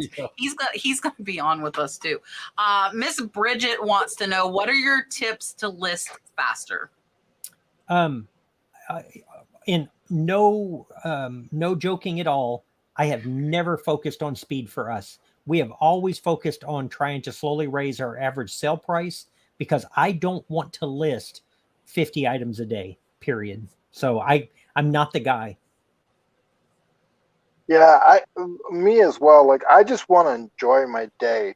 So, some days, yesterday I listed about 400 nuts and bolts, and it took me all day to do it. I didn't list each nut and bolt, but I did. I ended up with it ended up being like 15 lots. But it took me all day to organize it, and I want to enjoy what I'm doing. And once those are done, I'm sick of them. Then tomorrow will be something else. Yeah, my tips are do things in batches. Try to do all your photographs in batches. So do a bunch of photographs, then do a bunch of listings after that. Focus on a system that you can do every time, again and again. And then after that, make sure you're not distracted. A lot of times I'm so guilty of it. I'm trying to focus on work, and then I'm distracted by, I go to my Instagram, I look at TV or something. And sometimes I go to a web page just on my computer, and then I click on another one, and then I'm gone for 5 minutes. And I'm like, I was just trying down to the rabbit hole. Yeah, I was trying to copy and paste in a comp 5 minutes ago, and now I'm here. So just try to bear down, focus, and develop a system that you can improve over time. Yeah, listen to music. Don't watch YouTube. Yeah. I would say batch list items that are similar. I photograph 20 items, take the photographs, then I edit the pictures, then I list them. I actually, like with just regular stuff, I time myself this past weekend, and I haven't listed on eBay in months, I will tell you. And I did like 12 an hour, which is way less than I felt like I should have or could have done. But so you want to go fast, but you don't want to go fast and overlook or make errors. That's the only thing. Yep. The easiest thing is when it's similar, like the Harley pins, I could list 50 an hour. We have some ornaments that are similar. I could list 50 an hour. But you don't want to go too fast to where you make mistakes. I listed 2 items today. Scott, that might be too more than me. Fired. Scott would be fired. But a total of $700. But how long did it take you to list them? Probably 30 minutes. See, so what were you doing the rest of the day? Editing a video and cooking, and cleaning the house, and okay. Well, I don't want to break a sweat. I broke a sweat today organizing the kids' linen closet because it was driving me bonkers. Like everything was like, rah! And I'm like, okay. So that was my project of the day, was tackling the kids' linen closet. Melanie sent a $5 super sticker, and thank you so much. Here's your dolphin. And then we're gonna try and do a quick fire round because we only have 9 more questions. I think we can get through them. So Melanie, here is your dolphin.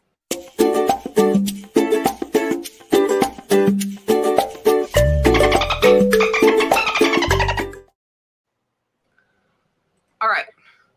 What brand of thermal printer is best? Answer as quick as you can. Rollo. Zebra. Rollo. I say Dymo or this cheap one I got on Amazon. I can give you the link. It was $50 and works as good as my Dymo.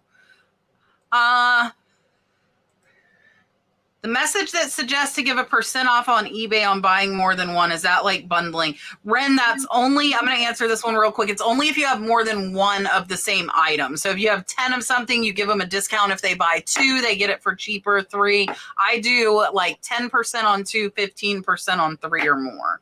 But it's only if you have multiples of the same item. Nancy says, following up the downgrading promotions, do they punish you forever? I don't think they punish you forever. No, I think it'll wear off, but we don't know how long, and they're not going to tell us. So you stopped, and now it's even worse. Yes, that would make sense according to what we were saying earlier. They do punish you. They're not going to tell you they punish you. Rocks to be me says, I got a new batch of thermal labels, and now USPS and UPS can't scan them. Has that ever happened to anyone with your thermal labels where they weren't scannable? No, I haven't had that. I used the Paxton labels, and I've used Rollo labels, and both of them have worked great. I haven't had that issue yet. Nope, I buy generic labels, and yeah, they work fine for me. So it sounds like a very crappy issue. Yeah, and it has not happened to me. I found, though, I bought the cheapest Dymo labels, and it sucked them off, and it like sucked to my printer. And so I had to buy the mid-grade generic ones. I don't buy the cheapest ones. I'll tell you that. I learned that the hard way. What is an item or type of item that you will never sell? I would not knowingly, for me personally, I would not knowingly list something that's openly derogatory towards somebody else. It's just because the money is just not that important. Yeah, probably the same. Something that's very like racial or something I would sell. Yeah, something in bad taste, or I would never sell something in person like a weapon or any of that other kind of dangerous stuff. But other than that, it's all fair game. I mean, we sell all kinds of stuff. Just immoral issues really ain't cool to sell. Yeah, I agree with that. Other than that, like if there's some stuff that's questionable, if it's offensive, I will pretty much steer clear of it. Other than that, if it's legal, it's fair game. There's not much that I will not sell. Lynn said she wants to offer a March Madness buy one get one half off coupon. What's the easiest way to invoice it? I think you set it up on an eBay coupon, Lynn, and then they apply it. Is that right, everybody? Yeah, and probably you would have to turn off immediate payment. Yeah. So they could add it to the cart. Right. Candy said, I need a new phone and would like to record occasionally. However, I'm not an iPhone. Well, so I know me and Scott are not iPhone people. So Android storage is an issue, and I do pay a lot extra for the higher gigs on my phone. I edit everything on my phone. Scott, you said you had the S22, right? Right. Leroy, you're an iPhone user, right? No, just on my pitches from my no, I actually have Android. Okay. Which one do you have? Oh, mine's like 4 years old. We won't even talk about it. Mikey, what do you use? iPhone, I couldn't tell you the number. Those are details I don't pay attention to. Yeah, so mine's the S21. I will tell you, I think it was the S10. I ran out of space, and that's when I upgraded because videos take a lot of space. And I edit everything on my phone. So like I even transfer all my GoPro footage to my phone. So I bought the one that has like 528. I bought the biggest one. It was the most expensive, but that's like my main YouTube tool. So I would get a newer one and make sure you get the one with the most space. And it's going to cost like hundreds of dollars more to do so, but I would do it if you're really going to get into recording, with any amount of seriousness. Chance wants to know, is FlipCon kid friendly? Leroy, you went to FlipCon. Were there children there? Yeah, there was some kids there. I mean, not a lot. They're gonna be bored. Oh, and Tucker was there. Tucker that we had on the show. Tucker I forgot about there. that. I was there. Yep. Yeah. It was friendly towards I would me. say true. Go ahead, Leroy. You would say what? No, no, I would say yes. I mean, if you can give them a tablet and they can sit in the corner, they'll be fine. But ask who's running it. Ask who's running it. Don't go by me. Yeah, I was happy because I'm going to the What the Hale's 500K grilling celebration next weekend, and Dalton is coming. So Dalton and Brad are coming, and Danny, the niche lady, is going to be coming as well. So we're going to have fun with that. Okay, let's do this. Let's get through all these. When shipping jewelry, do you always use a jewelry box inside whatever you're shipping in? Does anybody but I've sold a lot of jewelry. Yeah, I always put it in a jewelry box.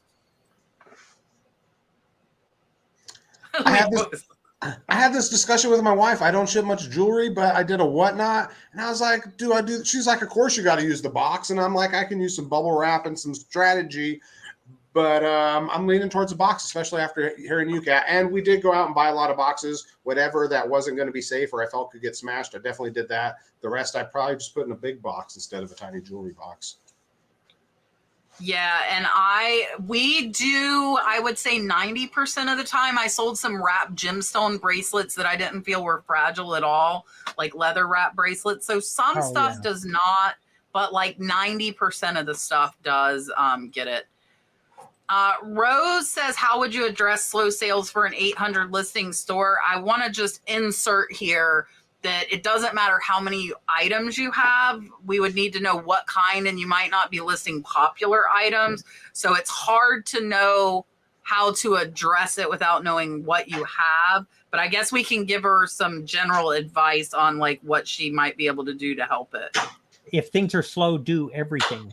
Run a sale if you have a store, send out offers and drop your prices and promote your items and rinse and repeat. For me, it's pricing. If you're priced at a good price or at a low price, for me, I buy low. I buy very low. So if I just price it correctly, that's all. Yeah, and just pretty much what Scott said, man. Everything you can do to change or adapt or just look and investigate and make sure you got items to sell. That's the most important thing. If you have things that don't sell, you're not going to sell them. So you got to have desirable items. That's the most important thing almost. Yeah, and that's why I said without knowing what you have, it's hard. Promoting definitely can help. Running a sale. We have, if you're not a member, the $1.99 membership. My listing reviews are this Thursday. So if you want me to look at your store live, that is this Thursday. I just posted for everybody to put in their information. You can watch me reviewing everybody else's, maybe get some tips from that if you don't want me to look at yours. But it's hard without looking at it to know. What is a draft bank? You want to tell her, Scott? A draft bank is just like you've got a bunch of listings prepared. The pictures are loaded. And if you get stuck somewhere, you can list from your phone, take advantage of the time.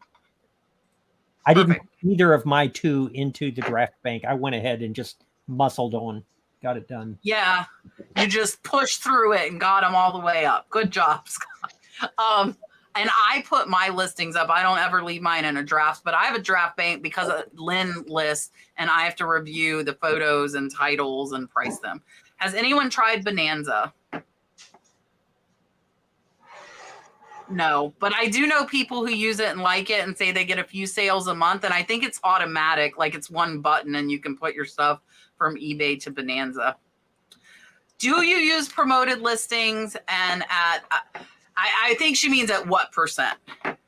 2% for the most part. I use promoted at wherever they set my bar at. If it's super popular and in demand, I'll usually go 2%. If it needs a little bit of help, I think I'll go trending.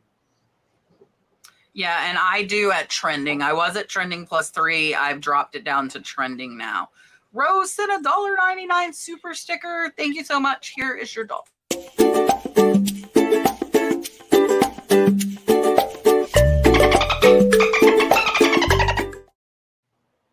Miss Annette, we addressed your question earlier in the show. So if you rewatch it, that same question was answered earlier. We answered that. Okay, we have two more, and we're going to make it through. Okay.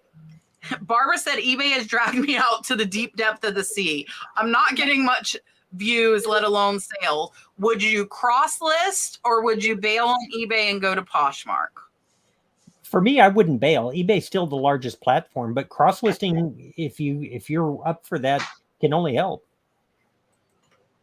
I personally say just get to know the platform. Figure out what you can do better in that platform. There's always room to improve in that platform with pictures or other things, listing, in change categories, stuff like that. I would just try to master that one platform. Yeah, for sure. eBay is huge. It's an awesome selling platform. And if you haven't done reselling on any other platform like successfully, I would just really try to focus on eBay, get that going. And then after that, you can branch out to the other platforms because you already know what stuff sells. You got your other stuff going. So just try to dial it in the best you can. Yeah, so I would say, are you listing daily on eBay? Are you putting the work in? Or has something you're doing changed that caused eBay to drag you out to sea? Because it might be something you're doing. It could be the items. It could be the photos. I agree with Scott. I would not bail on eBay. eBay is the biggest used item platform. But you could cross post if you're trying to get more sales and maybe your stuff sells better there. Some people sell more on Posh and Mercari. I have never been anywhere close on the other platforms to what I do on eBay, but you can definitely could try it, but I wouldn't neglect eBay to do that. So I would, maybe list 2 items. Scott suggests 2 items. List 2 items, and then cross post your 2 items to Poshmark. Yeah, I mean, if you're going to start cross posting and you have a handle on reselling, I say I would go to Posh, Mercari, and Facebook because it's the same click to cross post to them. That's what I would do. All right. John just gifted somebody a membership, so thank you for doing that. He wants to know, would you buy a gravity balance chair for $200 to flip? I think I saw in the chat earlier, John, I thought I started earlier. I think it sells for like $1,500 is what he was saying. So for me, it would depend on the brand, like a Stoke, the STOKKE, or a Verrier, something like that. Some of those gravity chairs are in the thousands. So if the condition was there and it was the right brand, absolutely. I wouldn't. I can imagine if I came across it, my wife would be like, let's get this chair. And I'd be like, I don't want to put it in the Jeep. But I mean, it's a great flip. And if I knew more about the chair and its resellability, I'd go for it. But I just don't know. I don't know enough about it. I, for $1,000 profit, would figure out how to ship that bad boy and I would be picking it up. I would figure it out, John. That is the last question, but we do have a super chat and then everybody has to tell you bye. We are 10 minutes over. Retail's new for 20. Go see if they're open right now, John. Go pick it up. Go pick it up. I say pick it up. Rocks to BB sent a $4.99 super sticker. Thank you so much. Here is your dolphin.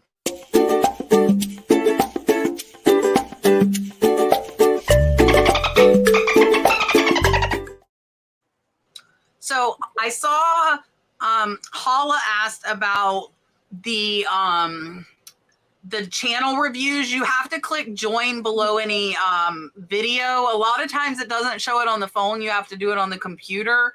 And just the lowest membership, the $1.99. Once you join that on the community page, you'll see where I posted to put a link to your store to get reviews done this Thursday at 7. So let me make everybody big. I will tell you guys what I have got going on.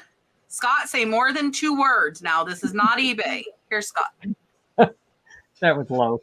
What I'm going to tell you is if you have not been to Leroy's channel, he knows tools probably as well as anybody that you're going to see out there. As far as Mikey's channel goes, I like to walk around on Fridays, but they've opened a store in a booth that's really interesting to watch from the standpoint of someone like me who doesn't have that. And for those of you that are, I mean, you're here watching Kat's show, but you need to go see her thrifting channel that she has, because you get to see more than just us telling you what we've got. You get a chance to see one of the people who's really the best at finding stuff out there doing it. And me, I'm trying to list 2 a day and just stay with it. Push through. Check Push Scot through. out, guys. If you haven't, check him out. Here's Leroy. For me, guys, first of all, it's just a pleasure to be here. Every time I come here, I enjoy it. I don't even feel like I'm on a show. I feel like I'm just hanging out with my very good friends and probably family at this point. So you can follow me on Instagram. I do have a YouTube. It's Blood, Sweat, Sell on YouTube. I mainly just do lives on there. And if you have any tool questions, I am not the best, like Scott said, but I love tools. Like I'm so passionate about it. Like I'd take a toolbox over that $1,000 chair tomorrow. That's just me, and I'm only gonna make $100 on the toolbox. But you know, I appreciate you guys. Like all of you guys that are here. This show wouldn't be this show without the 500 people that were here today. I appreciate you guys supporting Kat and everybody, because Kat's a very good friend of mine. So I appreciate you guys very much for having me here today. Thank you, sir. Here's Mikey. All right, I'm Mikey. I'm dropping about 3 videos a week, and I also do a live show, and I also have another live channel, Mikey Bags Live, and I'm doing Whatnot at least 1 night a week, and this week I've done 3. So I'm going to be on with my friend American Arbitrage and Sunny tomorrow, and on Friday I'm going to do an arts and crafts show. So I'm going to have some fun. I'm not much of an arts and crafter myself, so it's going to be an experience. I hope I see you there. Perfect. What am I doing? I think I'm going to put out Poshmark sales on Thursday. I haven't done a Poshmark sales video. Instagram names are all the same, Sean. Instagram names are the same for everybody. So I will have Poshmark sales out on Thursday, because I really want you guys to see that it's not just clothes on Poshmark. I think only 3 of 25 items were clothing items that I sold on Poshmark. So I did a video on that. I will be live on Whatnot tomorrow night. I'm going to have a ton of sterling silver, $2 starts. I have lost my mind. I'm starting everything at $2. That'll be tomorrow. Thursday is an early show at 11:30 because I have my members live. Richard's not feeling good tonight, Nellie. Thank you for asking about him. Richard isn't feeling well. So he is resting. What else? Oh, Cat's treasure hunting, hopefully tomorrow, if not on Thursday. I try and get 2 videos out a week on that one, but it's kind of lower down on my totem pole. What else? Thank you to all of these people for being on. Mikey filled in for Rod, who got married and still came in the chat. He was still in chat. So congrats again to Rod and Jess. Both absolutely amazing. Scott, thank you so much. I appreciate you. And Leroy, thank you. It was a great show. We had over 500 people almost the whole night. So definitely check these 3 guys out if you have not. They're on Instagram, and all of them are here on YouTube. I appreciate you guys coming. Oh, John wanted to know who's on next week. Next week, Rod is back, and then Rebecca Allison is on, and we're going to have Handmade and Beyond on. He is an Etsy. Etsy is his primary platform. He is an Etsy seller. His channel is an Etsy, and he is one of Rod's really good friends in person. So super excited to have him on. So we haven't had a ton of Etsy sellers, that are primary Etsy. So if you have Etsy questions, definitely bring those next week.